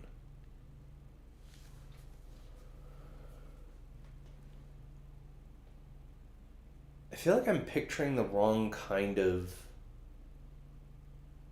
dial.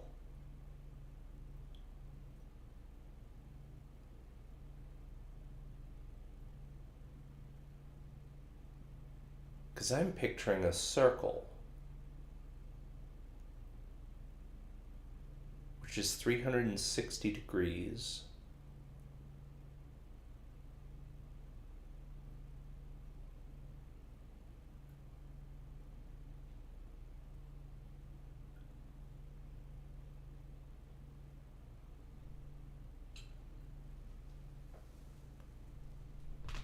But 360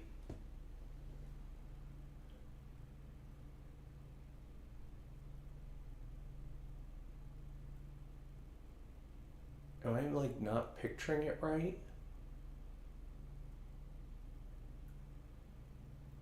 180 is there. That's 270.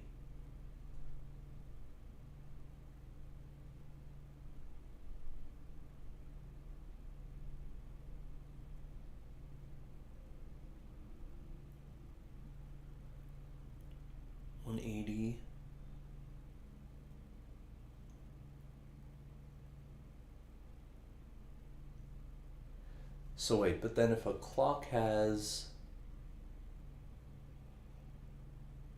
Oh, I have to equate the two, right? So a clock has 60 minutes on it.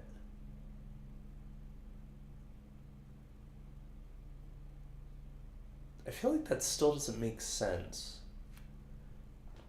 But like if a clock has 60 minutes on it,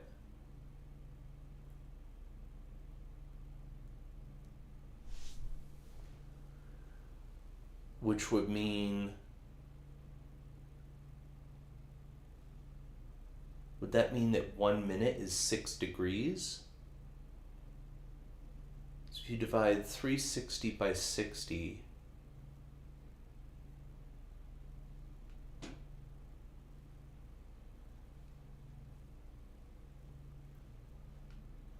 six times 6 is 36, so that's 360.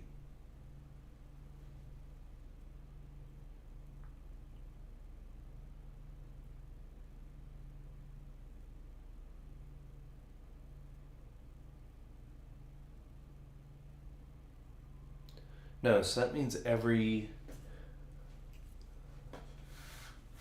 Getting the notebook out. So 360 degrees, if that's equal to 60 minutes,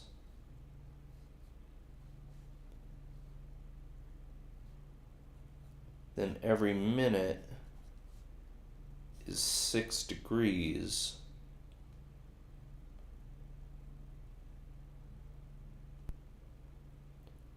But I don't think you can't divide, well, yes you can.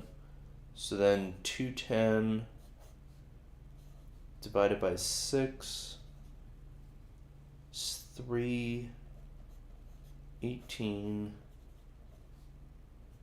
33.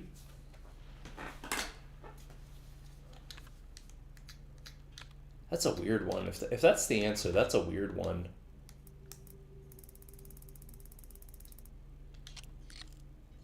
Okay, so it's not even that one.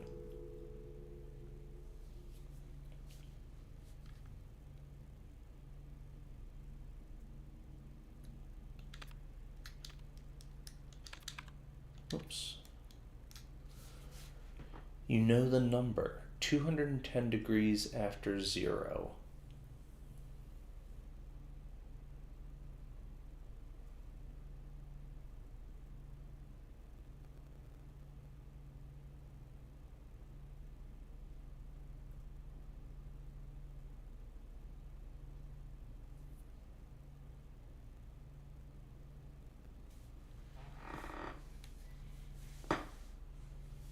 Oh wait, I'm just like really stupid at math. So wait, so...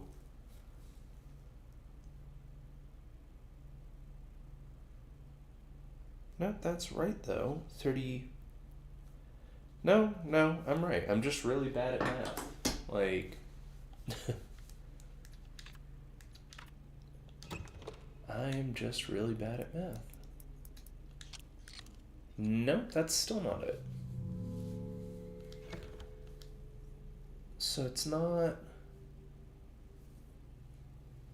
210 degrees after 0.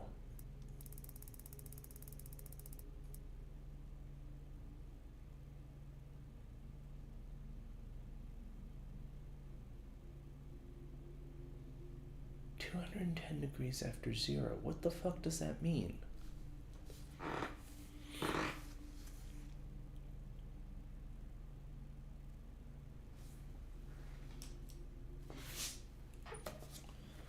Because I'm doing that math right.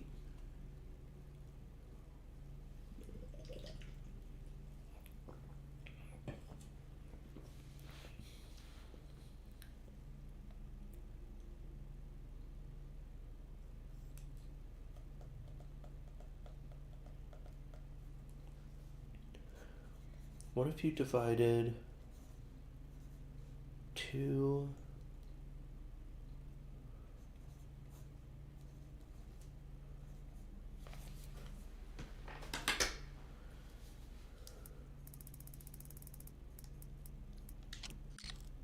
No. Man, that is every solution that I feel like makes sense.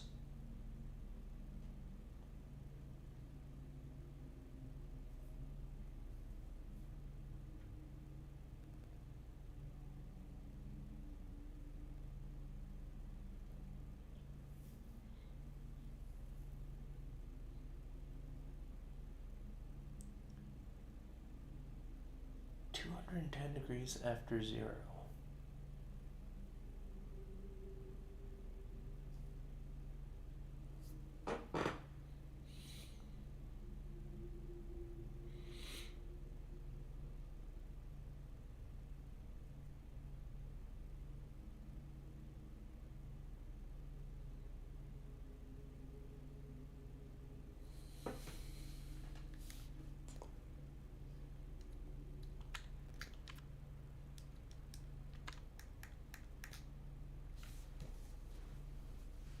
Meet me here for breakfast 210 degrees after 0.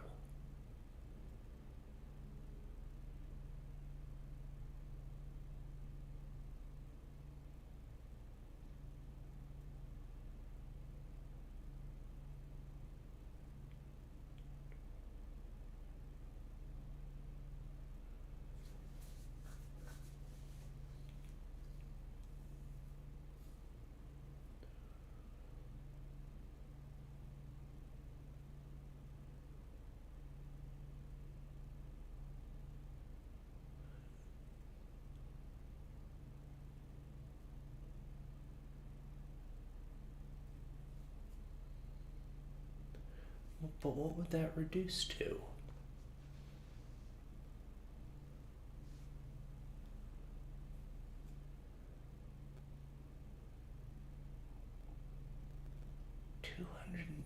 Degrees after 0.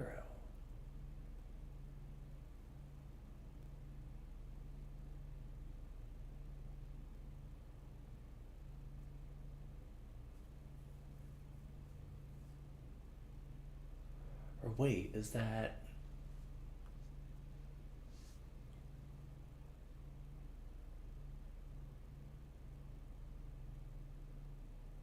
Would that be 0? So if that's 0, then that's 90. That's 80. That's 270.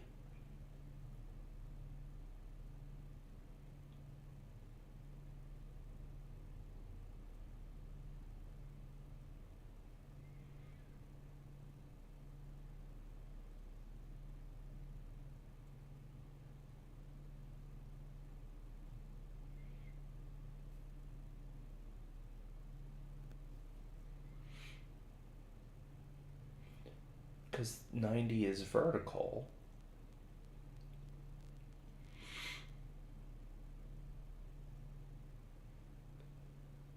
Because that's 180 on a protractor.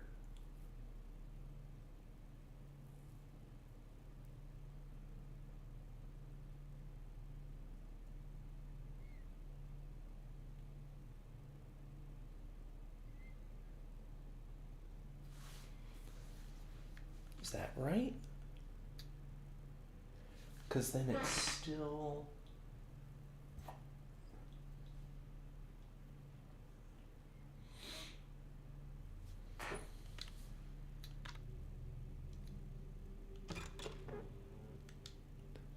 But, like, wouldn't that still be the same number?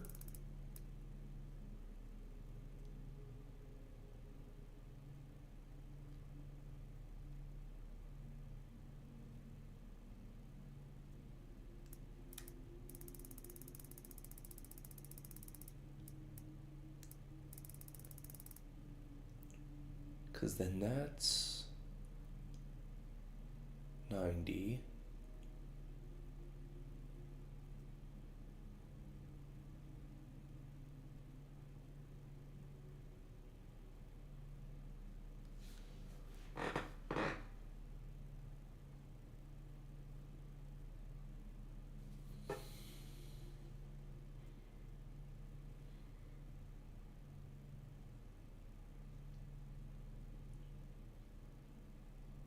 The only two numbers that make sense are 35 and 25.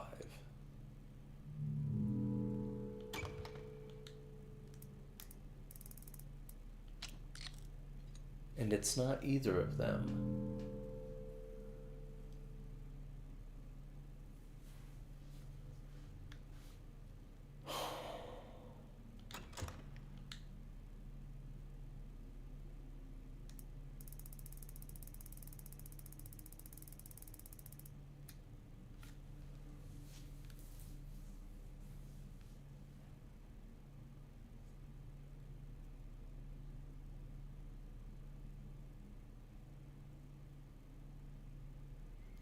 But, like, none of those work as a time.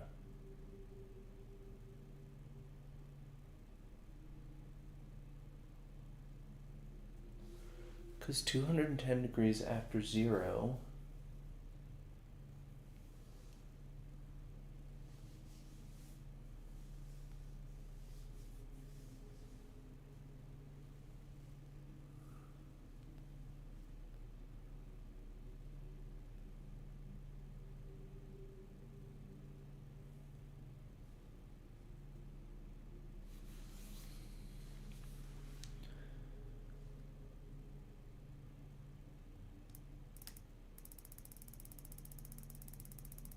So then that's 180, 86, 92, 98,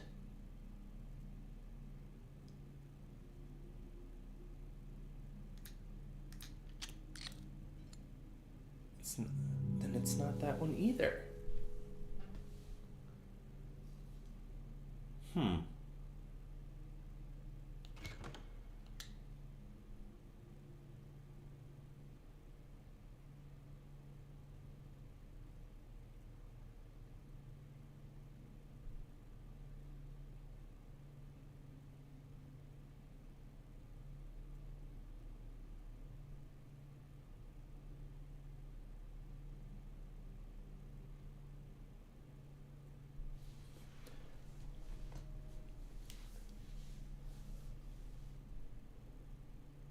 This is one where I feel like I genuinely don't understand the puzzle. Like, I don't think I'm failing to figure out the solution. I feel like I'm failing to even understand how the puzzle works.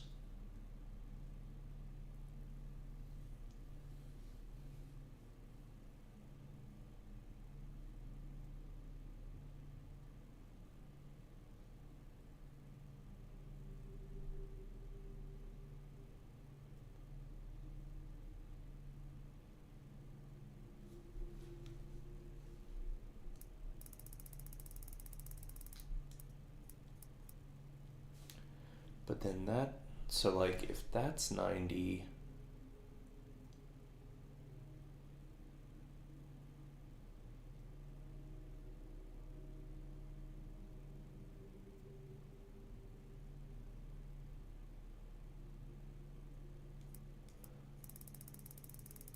Wait, so then what if, is that 90?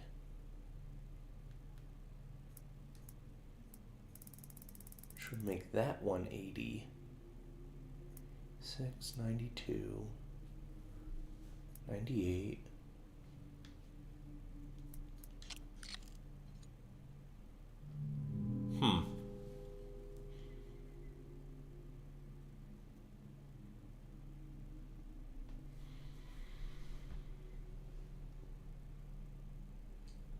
Where's my protractor?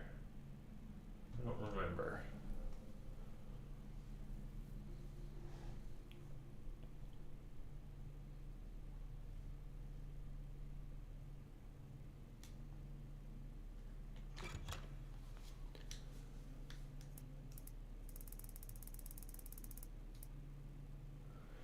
Because 210.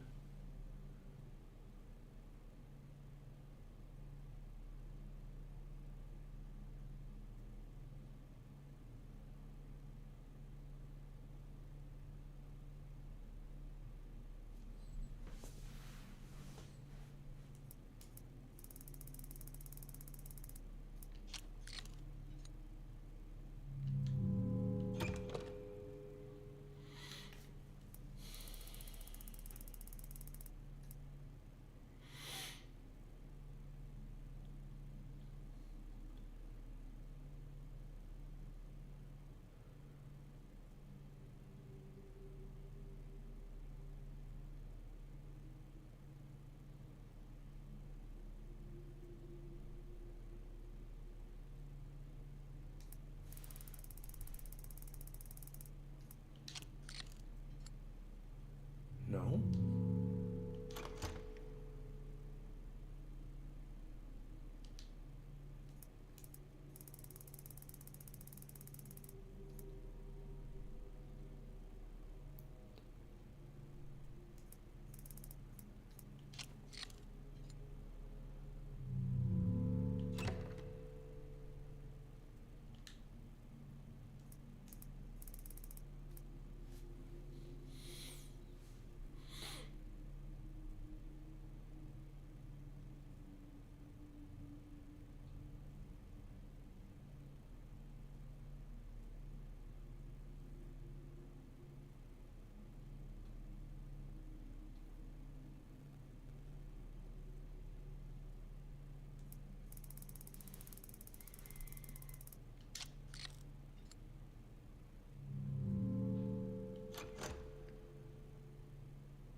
Well, that doesn't make any sense either.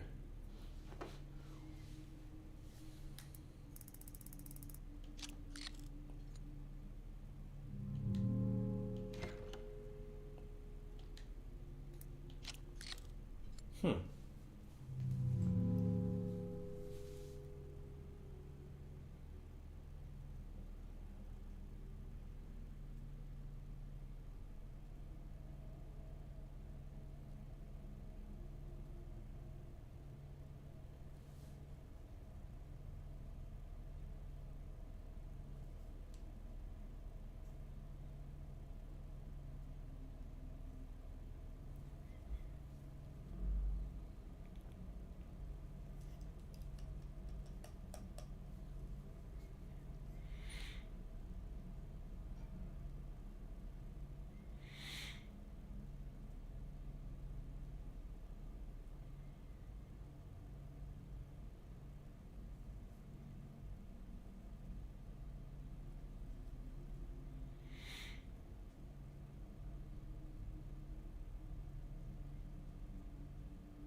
times 3 would be 180.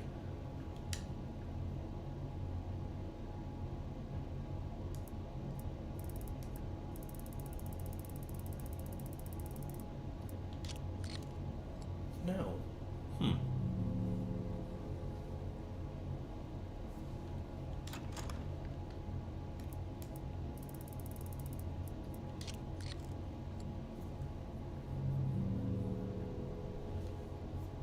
210 degrees past 0.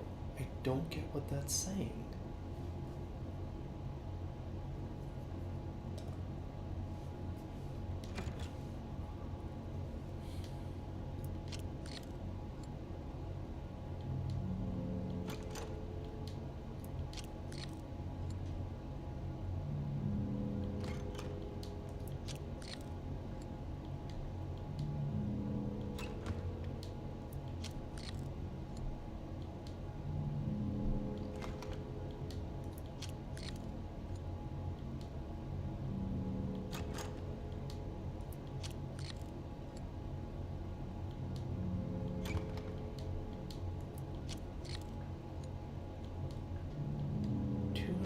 Degrees past 0.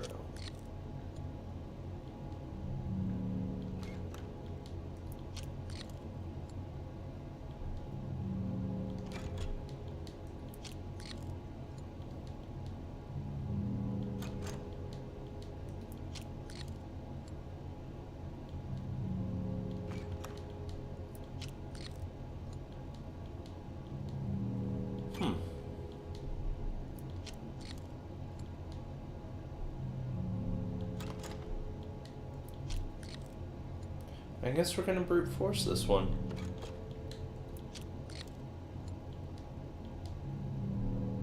Because I do not understand the puzzle. I don't understand what it's asking me in this one. I've tried every answer that I can think makes sense. I feel like this one, when I figure out what the answer is, I don't think it's gonna make sense to me.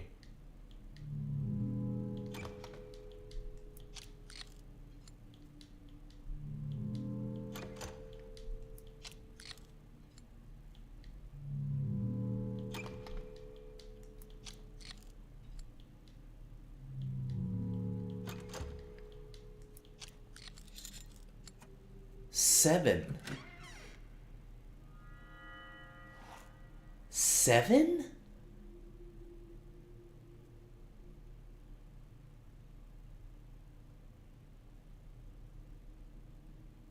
What? 7?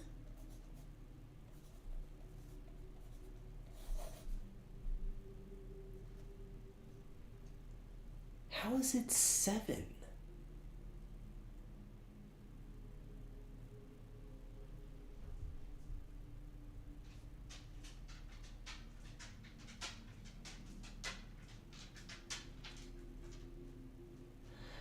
Okay, alright.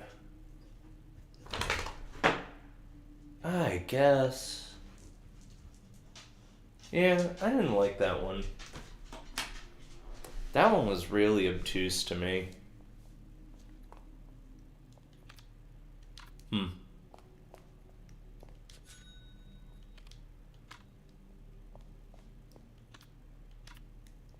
Nothing in this room. Alright.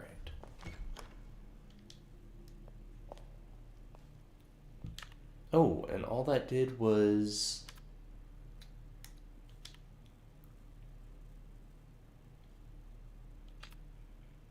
Oh, we could go out that way?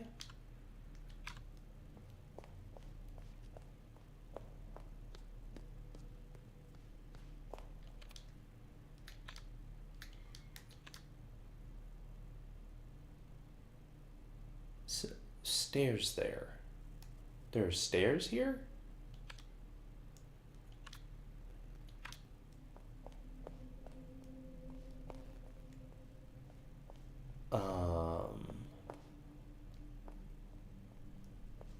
How do I get out of here?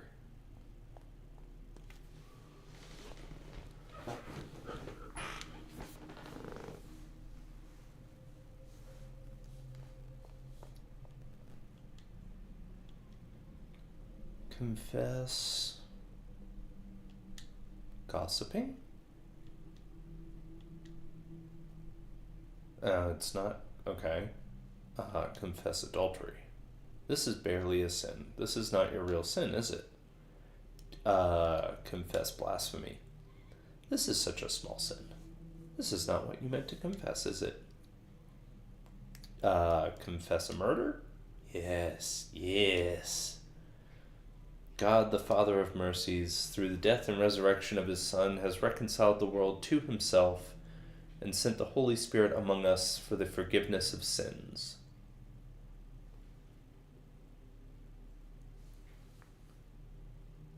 Through the ministry of the Church, may God give you pardon and peace, and I absolve you from your sins. In the name of the blah blah blah. The path to the truth shall open. Frenetic button pressing. No? Forgive me, Signorina. They hide the secret buttons very well. Let's see, it must be this one. Oh! Alright then.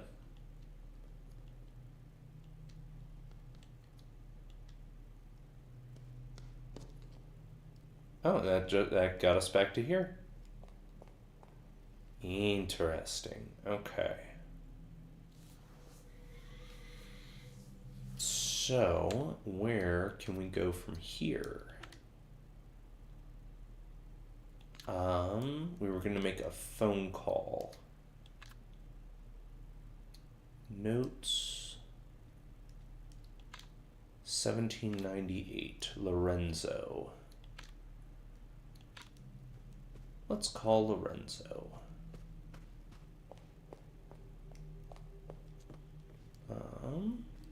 Okay. Whoops.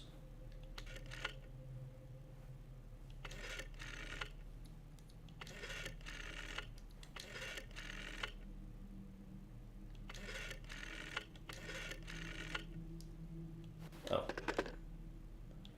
Okay, let's try that again. 1, 7, 9, 8.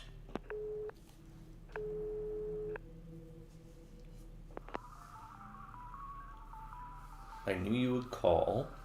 I know many things about you, sister. I know about your journey to Sulawesi Cave.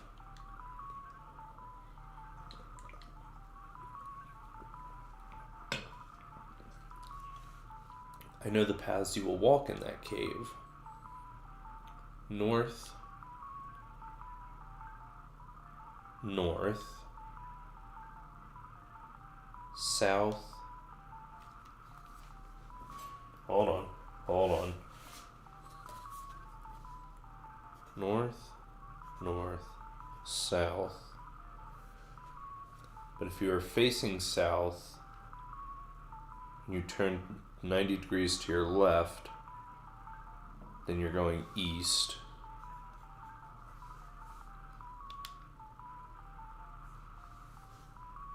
North, east, south. Now I know what you will see there. Okay. Do you? Sure. What will the cave painting to the left depict? Oh.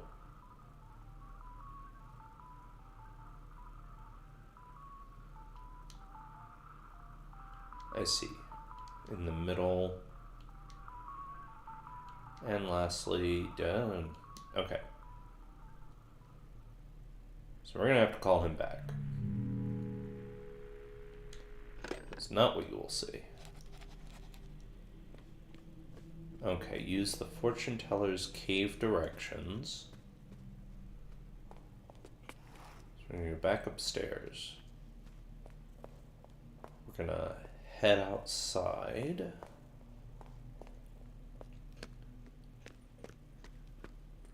We're gonna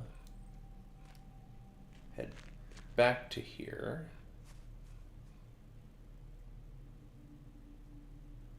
So see, like, that's interesting, because there's the 4 horsemen.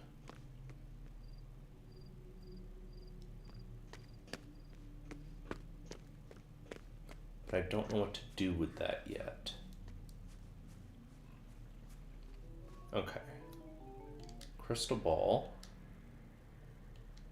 I do wish to know my fortune.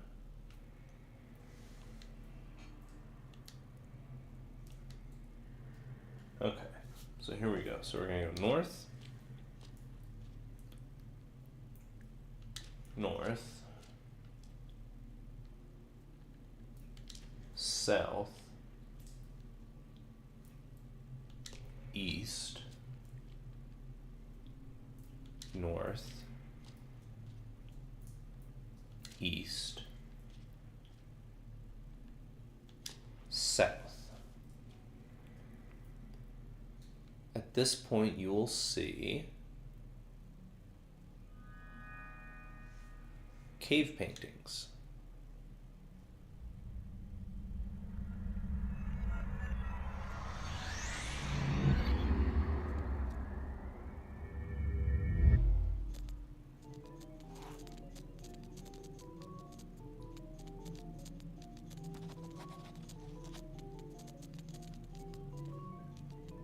To my right, a horse. Ahead of me, a man. To my left, a turtle.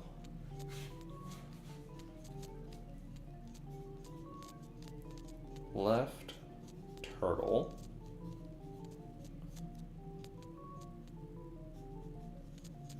Forward, man. Right,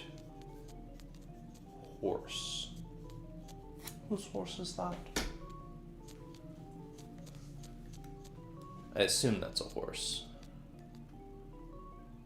It's a horse. Alright.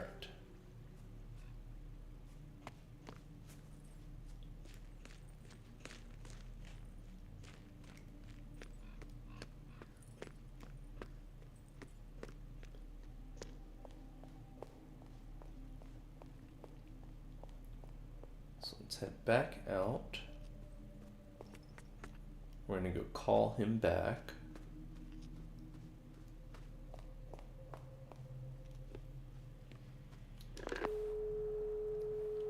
One,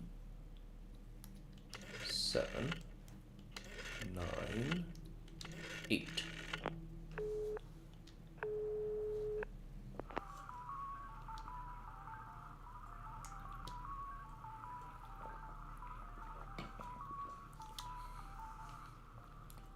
To the left, a turtle.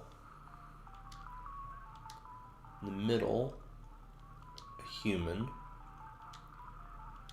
To the right, a horse.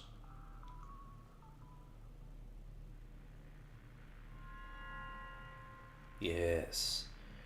Now I see in your immediate future that something you need is in your bag. Obtained magic show ticket. Okay. I foresee that I will see you at the show, sister.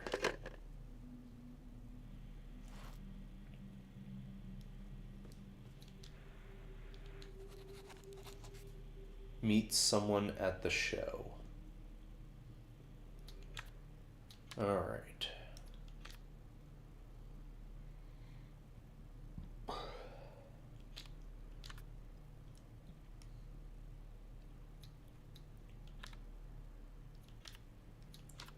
That is the astronomical clock. Do I have the solution to this one yet?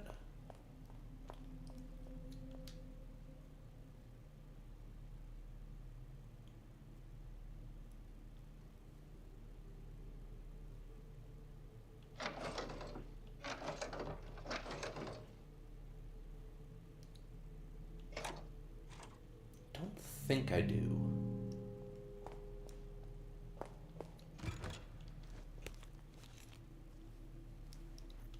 Okay.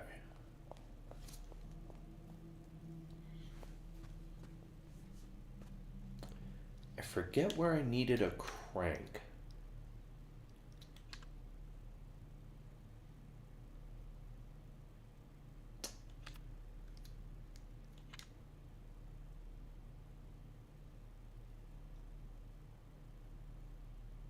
Wasn't the elevator, was it?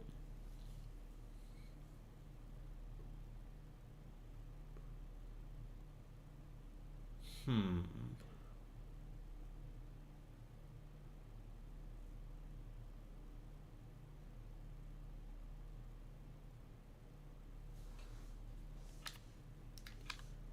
Don't think it was. That was a locked door.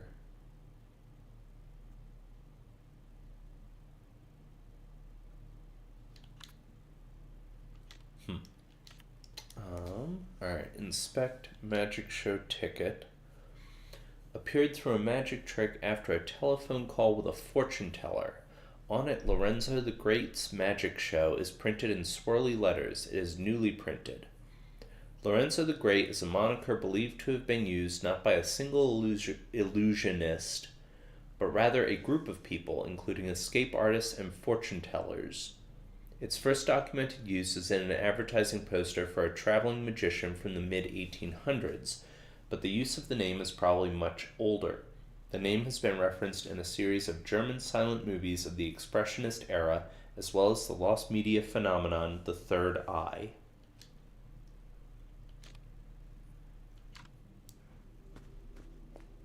Let's make a save real quick.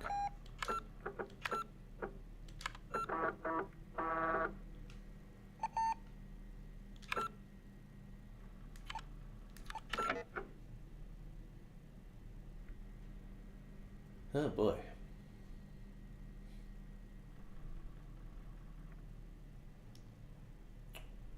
We have not found much all of anything, but that's cool because it means there's a lot more game to play.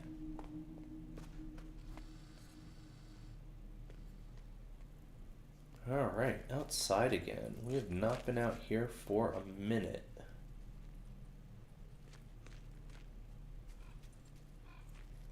Don't think there's anything new we can do out here.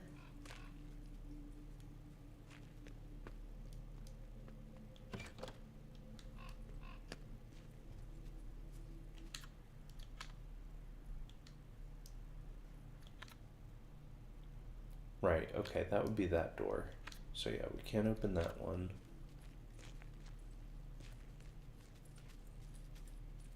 Hold on. What the dog doing? What are you doing? What are you doing?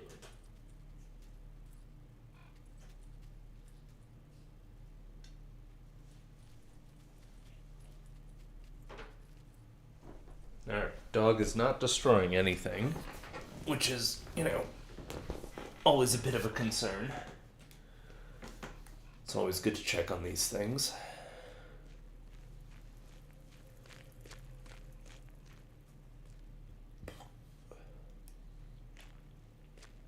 Don't think there was anything much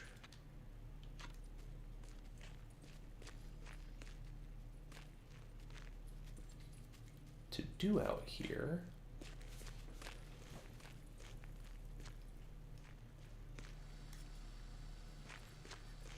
Oh. Oh, that. Yeah, we read that. We already used that one.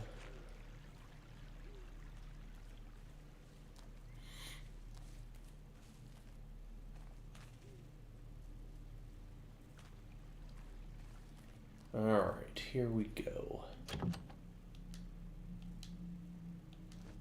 Tickets. Paper sliding.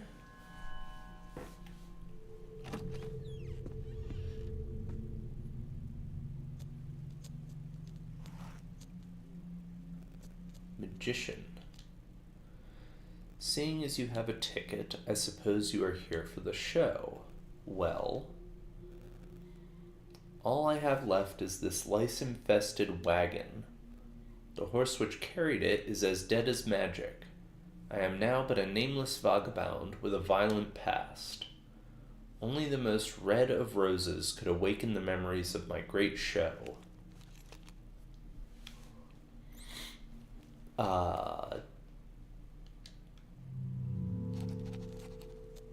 The magician wants a red rose.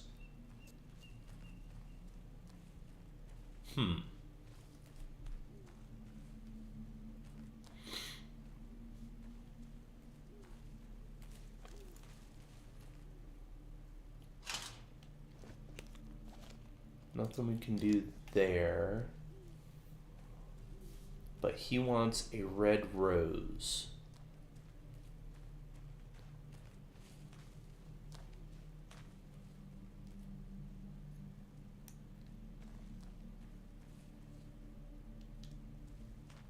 Don't believe there's anything else out here. So where would I ever find this gentleman a red rose?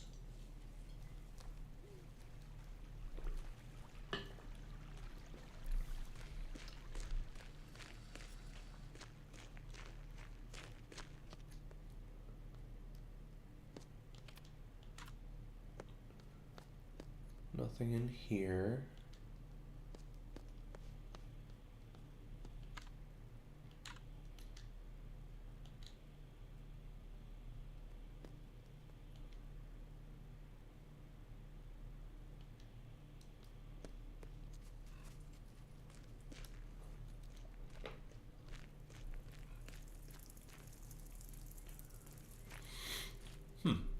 Let us re-enter the building. So now we have a crank.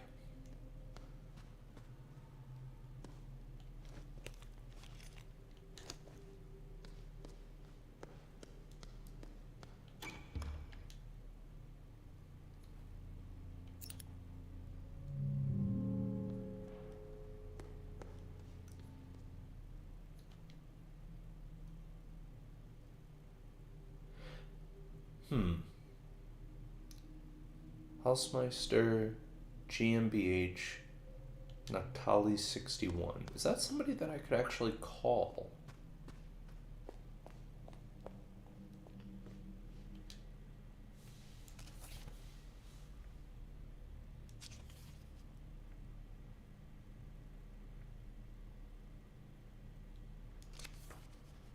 '61.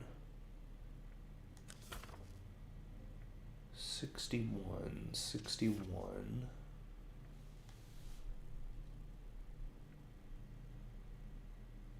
046495. 6495. What happens if I call you? 046495.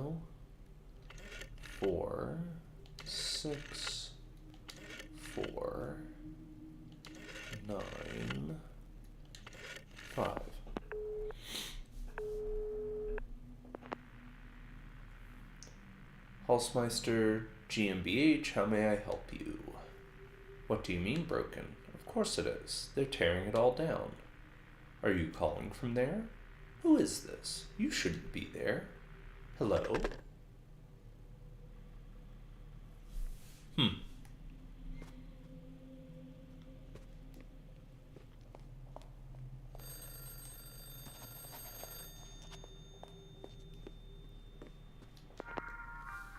Signorina, when your horse barks, one has made a mistake. There was a misunderstanding about the elevator. It couldn't be trusted. It should be working now. Ooh, please, Signorina, forget about Hausmeister. Ooh.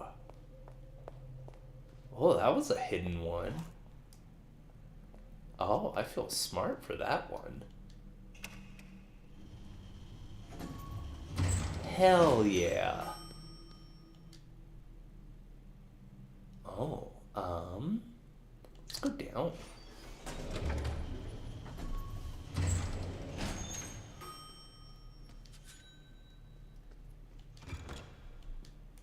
We have another bolted shortcut. Where did that just put us?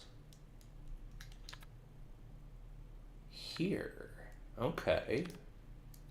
Okay.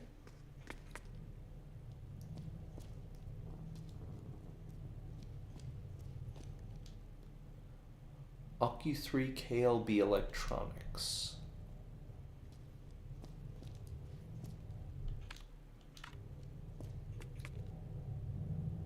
Oh. Okay. Let's give a quick save-a-rooney here. OCU3 KLB Electronics. OCU3 KLB Electronics.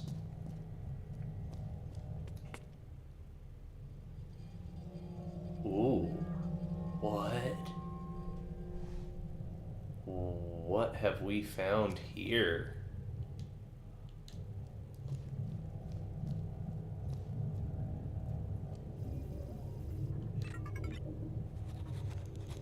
Whoa. Put username followed by blank. Input password followed by set memory sequence followed by. Oh, shit.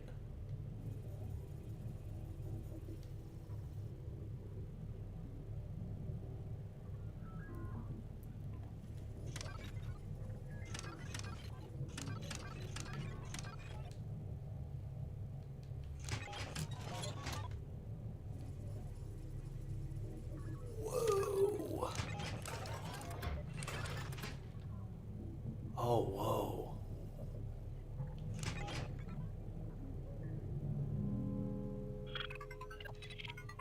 Verity sequence could not be initiated. Footsteps approaching. Finally, the Deus Ex Machina has arrived. The plot device that will solve our problems.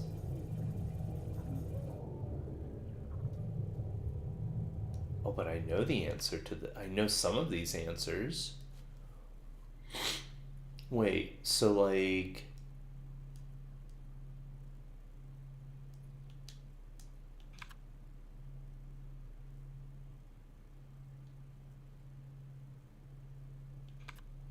Do I do them in the order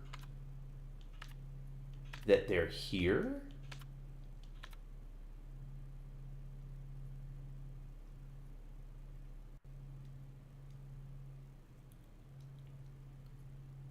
Oh shit. Am I about to die? Like... Oh shit. So like... So like from these we had...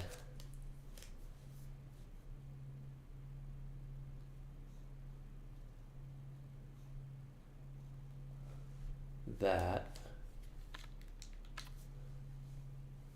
Then we had...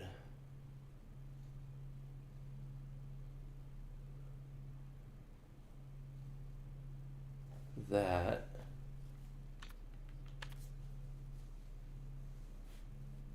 Then we had...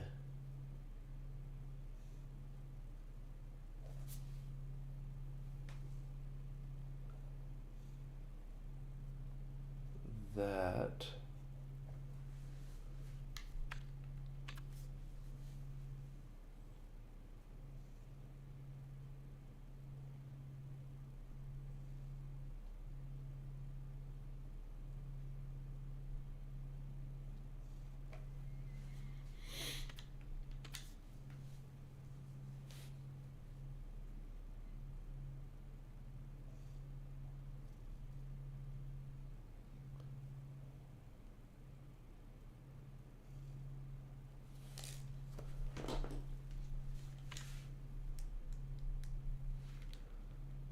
I don't know what would be after that, though.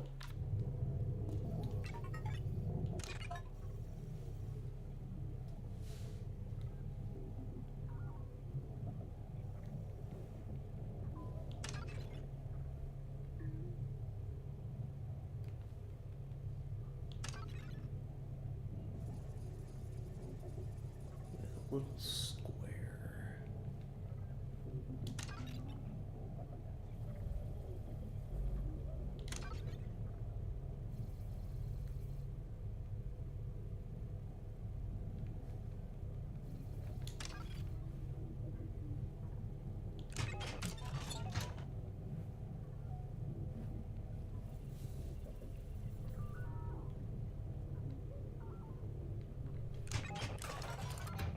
That we don't know.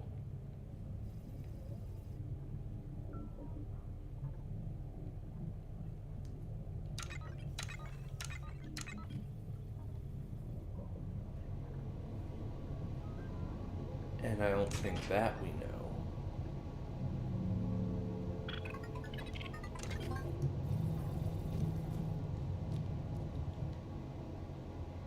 Is it working yet? Has it shown you anything significant?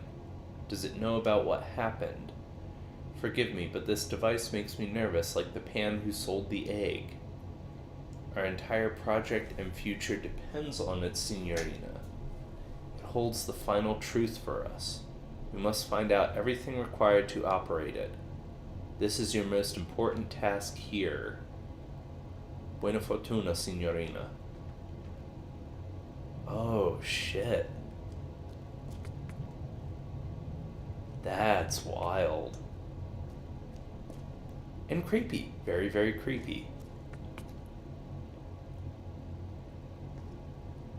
Also very pleased at how I figured that out. That you needed to call. Oh, well, alright, that didn't do anything. Let's go up to the second floor. Where does this put us on the second floor? Right here.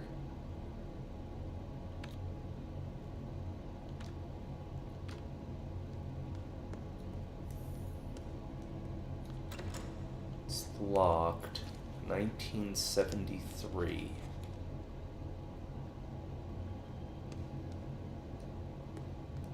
Okay.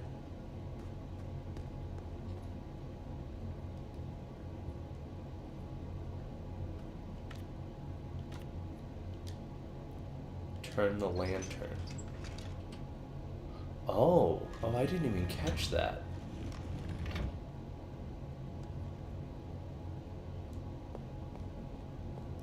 Oh shit, 1953.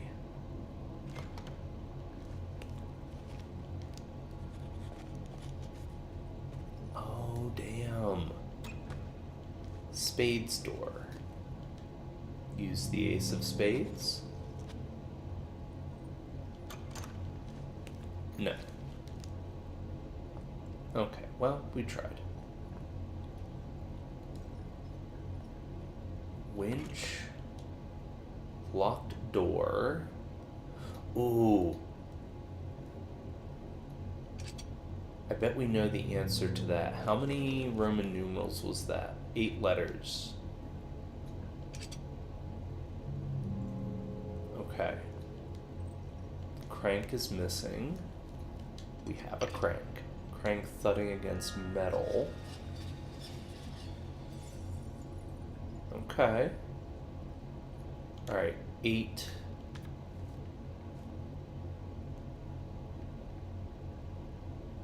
We had... Hold on. 1, 2, 3, 4, 5, 6, 7, 8. MC, ML, X, I. Okay.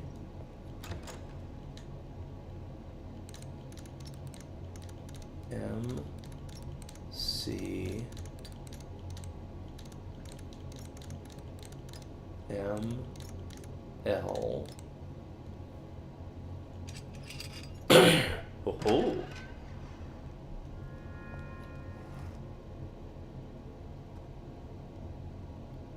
Another printing device. Case sensitive code to request bug report 1.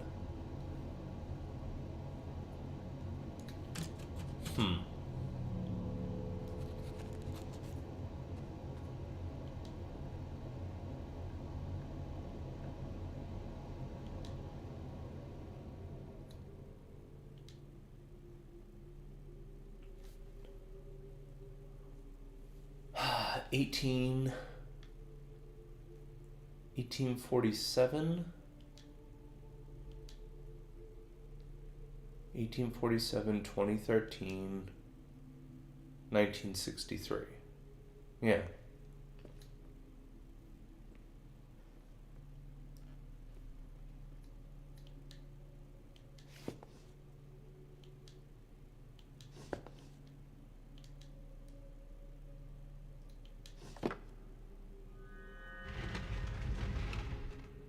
Oh, shit.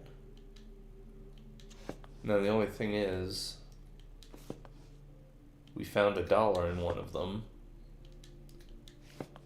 So I am now required by law to check every single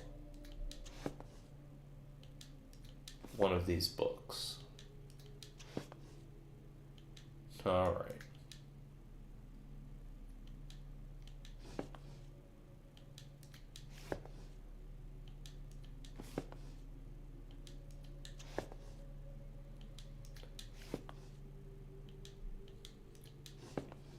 Because the one had $1 in it.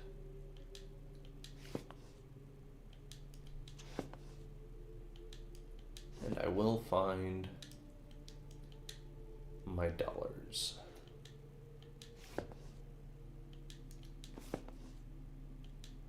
This is at least quick.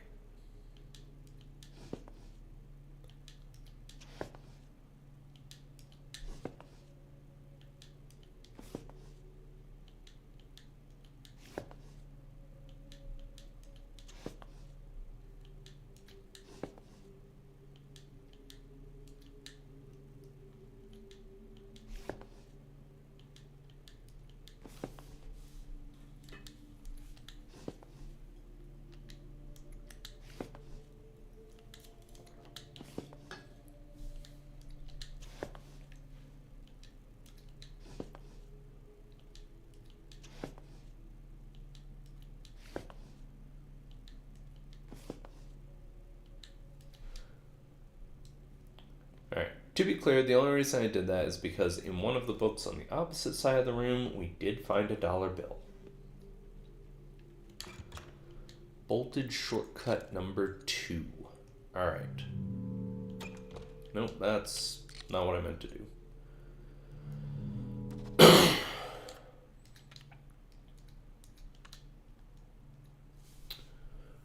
Alright, which number is hidden behind the black bar?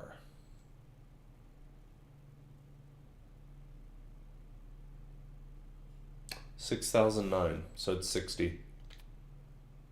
I remember that one.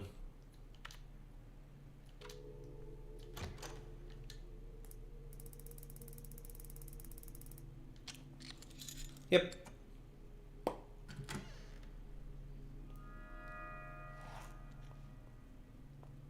Ah, okay, cool. It's not that I knew that instantly, it was that 1881, 1961, the next is as far away as 6009.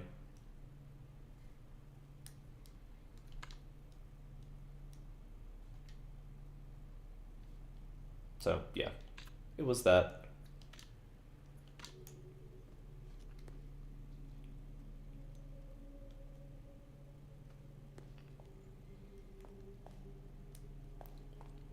Okay, so that was cool. We unlocked several rooms there in very short succession. Diamond's door.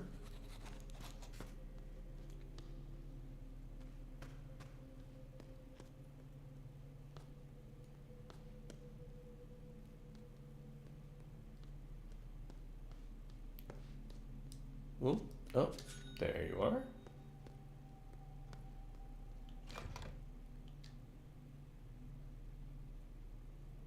Picture of a girl.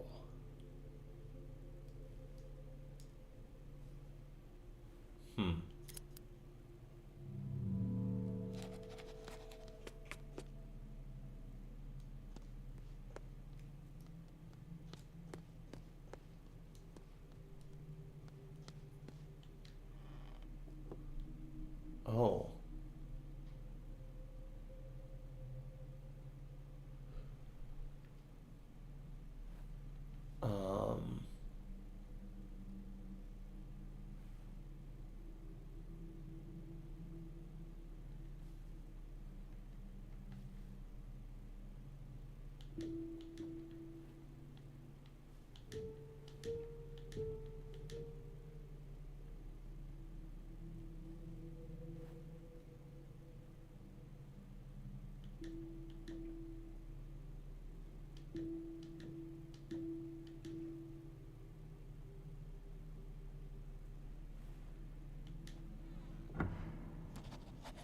Play a tune on the piano. I am tone deaf, so that's not going to go well. We have an east door.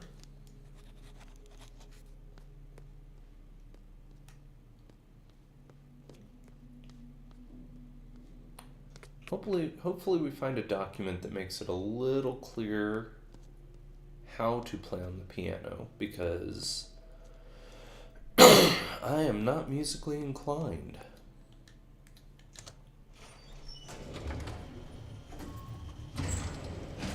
Now we have a third floor. The third eye hears all. We have another shortcut, bolted shortcut, number 12.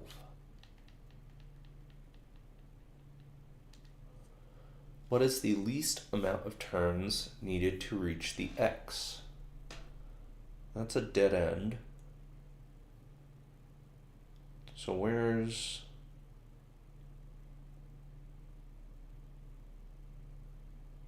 So those are all dead. So 1, 2, 3, 4, 5, 6, 7, 8, 9, 10, 11, 12, 13, 14, 15, 16, 17, 18, 19, 20, 21, 22, 23, 24, 25, 26, 27, 28, 29, 30, 31, 32, 33, 34, 35, 36, 37, 38, 39, 40, 41, 34, 35, 36, 37, 38, 39, 40, 41, 42, 43, 44. 44, maybe?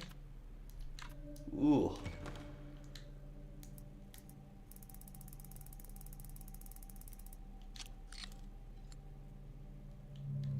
Is it right around there?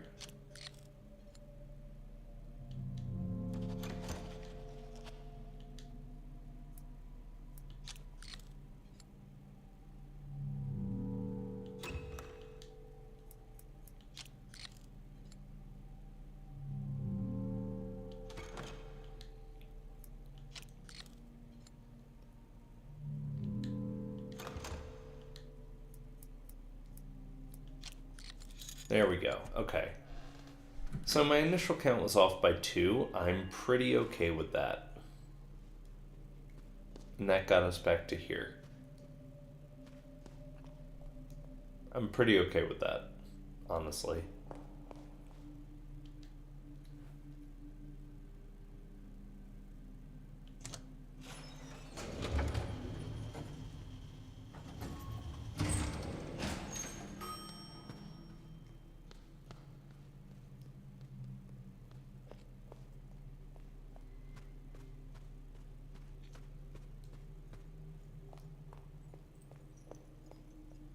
Oh, whoopsie.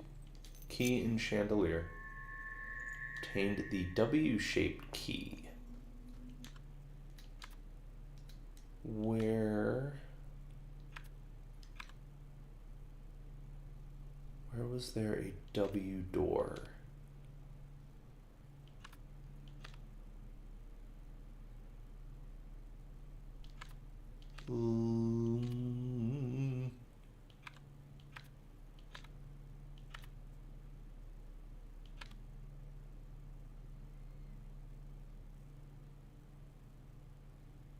I think that was on the second floor. Maybe? Was that on the second floor? I don't remember. Ooh. I know I just saw...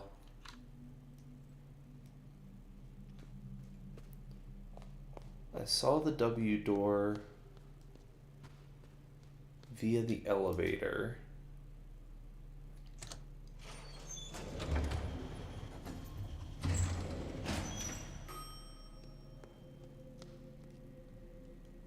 That was diamond. That was those.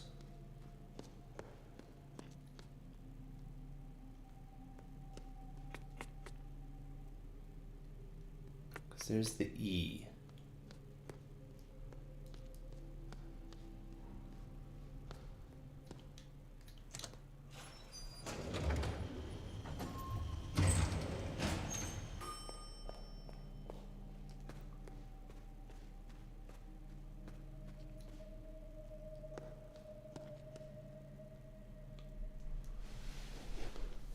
Where was...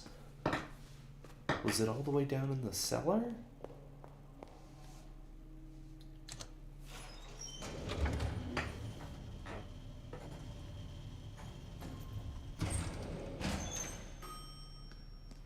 That was the shortcut that was bolted.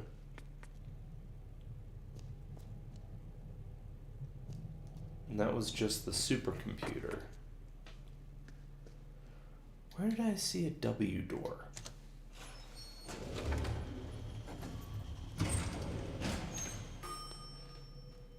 Where did I see a W door?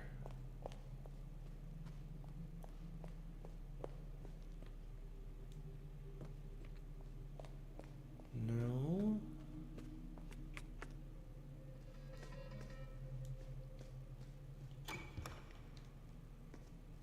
Don't really have anything here yet.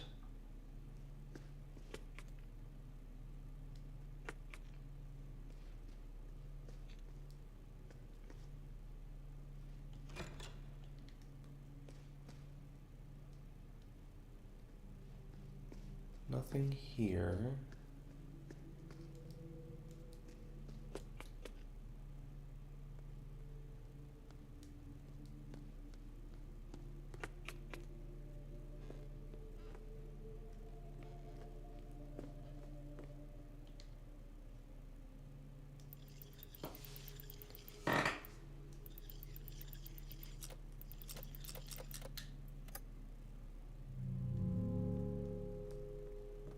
There's that book.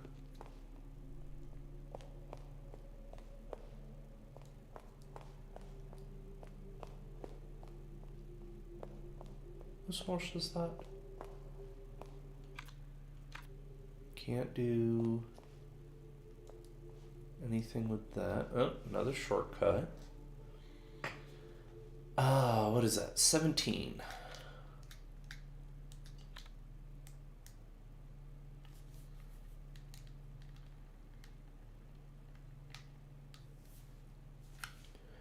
In an octagon-shaped room with 8 doors, the door to the north is marked 0 with red paint, but someone has scratched away the writing on all the southern doors. The 2 other northern-facing doors are marked 45 and 315. The door to the west is marked 270, and the door to the east is marked 90.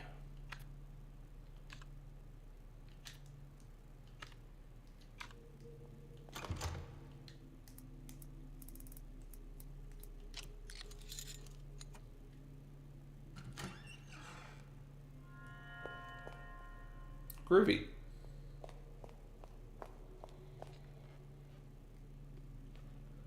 Groovy like a movie.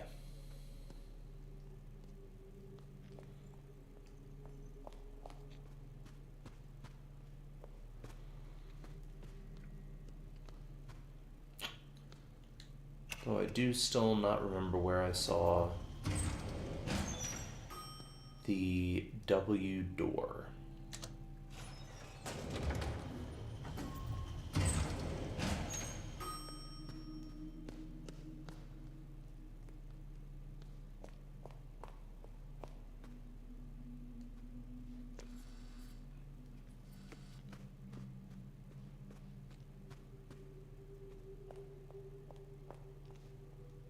W door.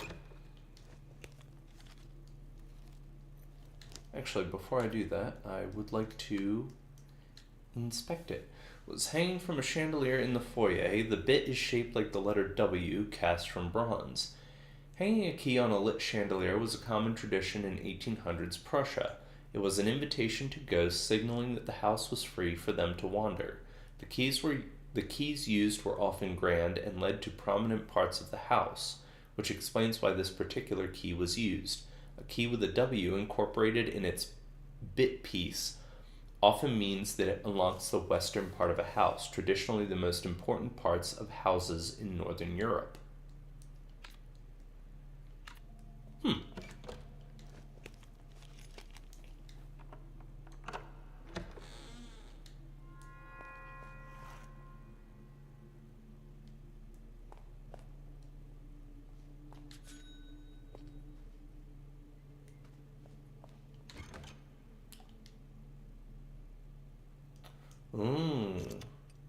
Okay. Unlock the door in West Hall.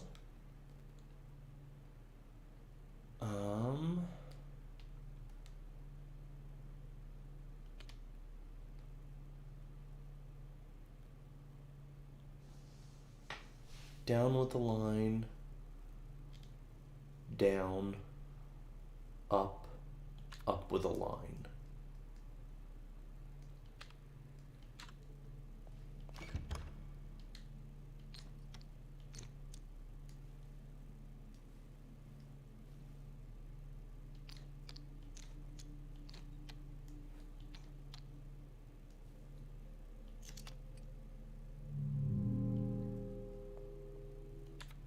Do I need to combine them? I do need to combine them. Okay. So we have... Whoops. We have down open,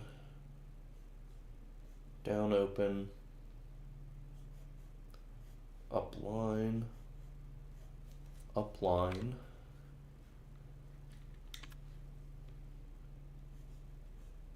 down line, down open,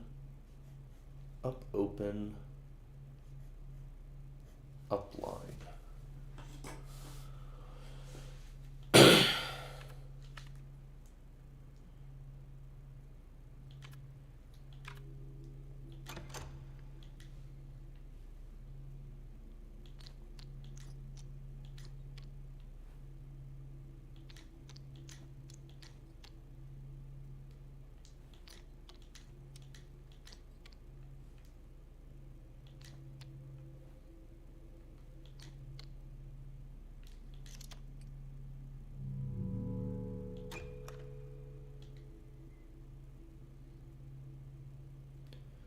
Down line, down, up line, down. Oh.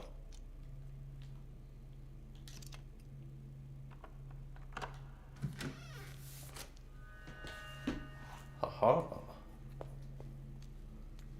Oh dear. You gotta be careful with that.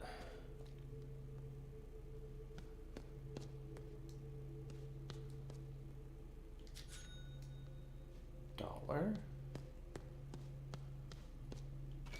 Club store.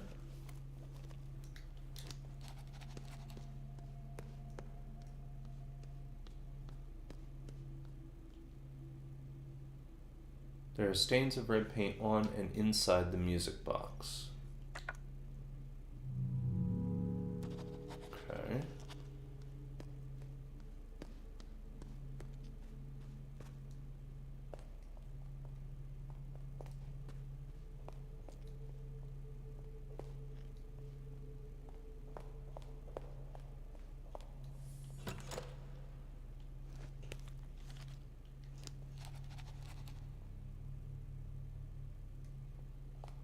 Another door to unlock.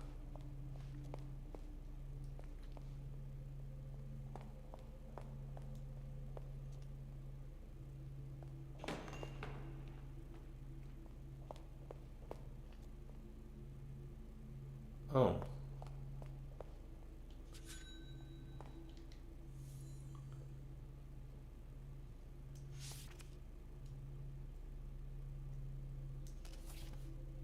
Oh, Jesus.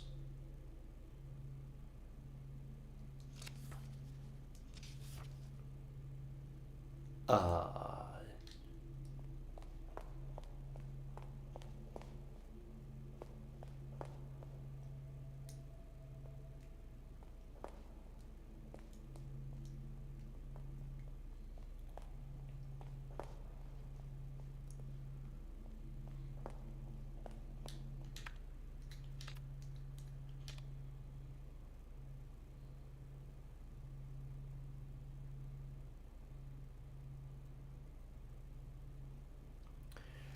all right. I tell you what. Let's see. We're gonna unlock, because I'm hooked on this game. We're gonna unlock that shortcut. Then we're gonna save the game. We're gonna call it a night.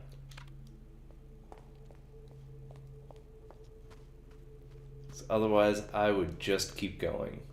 So this is 11.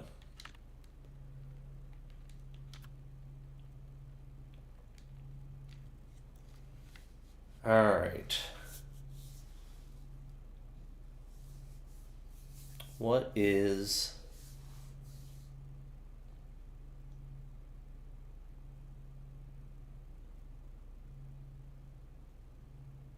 Holy shit.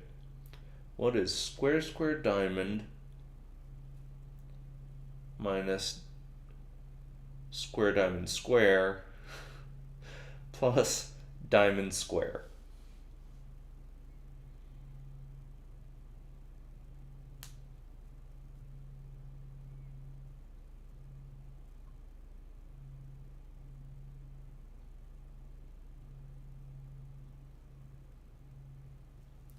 How the fuck?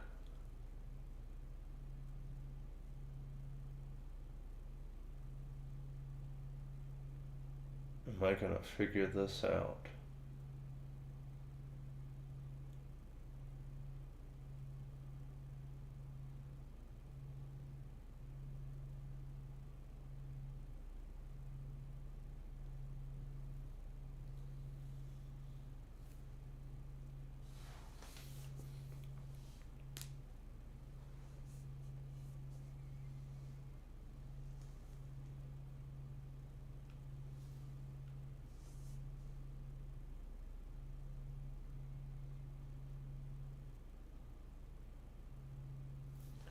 Do we have those numbers somewhere?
Holy shit.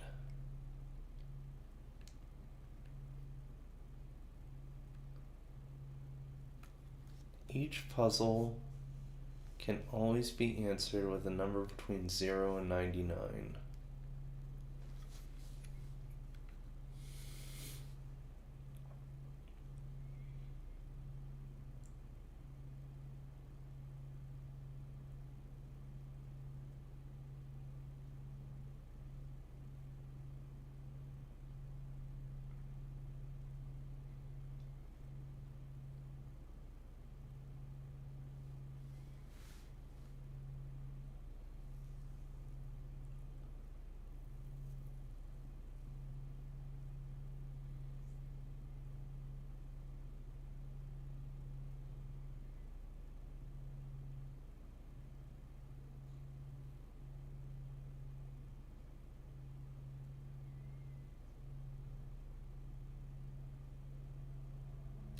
How are you supposed to substitute?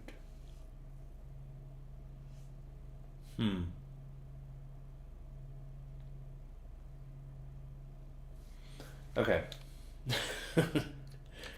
We're not going to do that one. We're going to try... Let's try 20. I want to solve one more. But...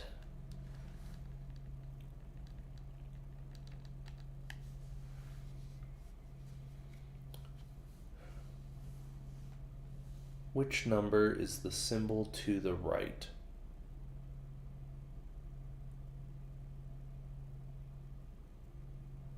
$74.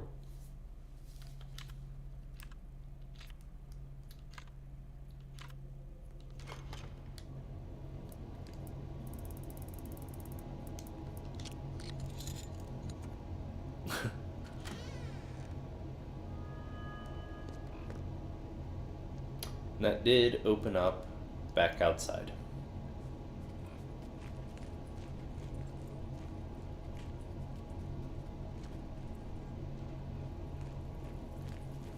I want to pet the dog.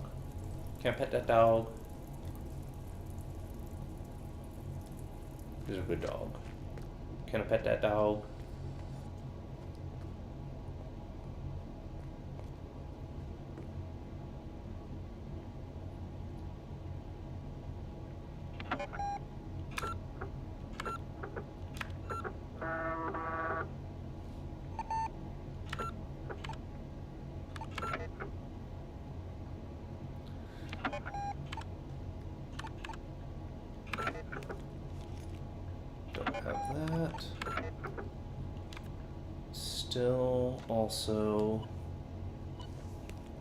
We still also do not have anything there.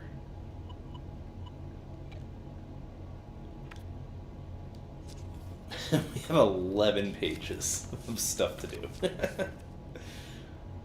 Gate to the cemetery, padlock, astronomical clock, padlock, journal, padlock, insert, unlock. I'm not sure about the bug reports. Still kind of curious about getting through those. Personal history. When did we play this last? This has all been the 18th.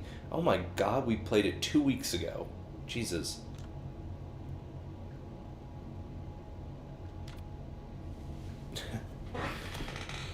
Alright. Well. Okay, other than that one shortcut door that... I don't know. I guess I get how you were supposed to arrive at the answer, but like, I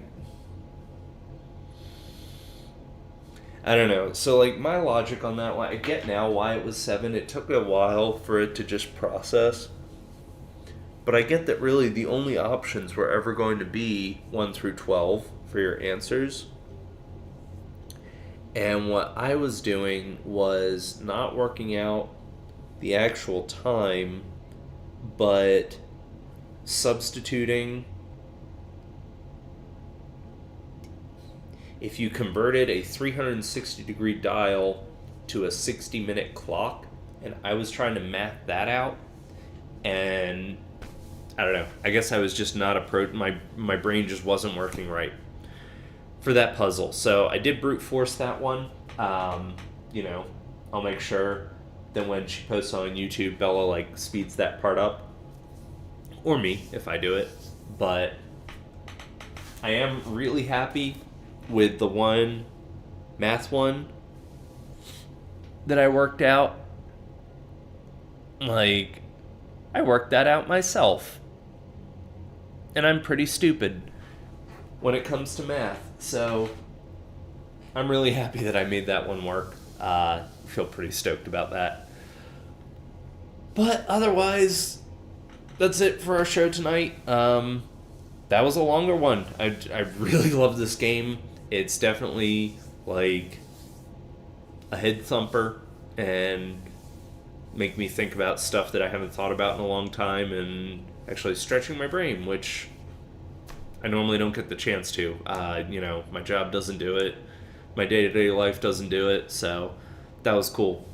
It's been cool. I'm glad that we're only a third of the way through this.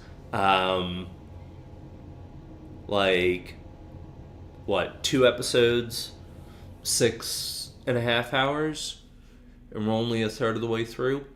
I hope that means we have at least another 4 episodes of this game, because it's a blast. I'm having a really good time with it. So, I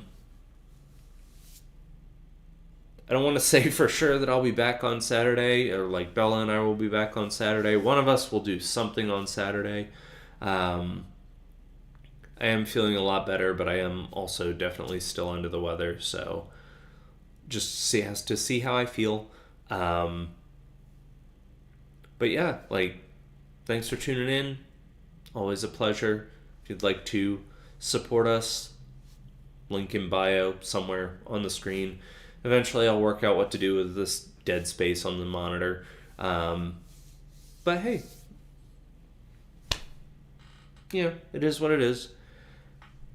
Have a good night, guys, and until next time, keep chirping.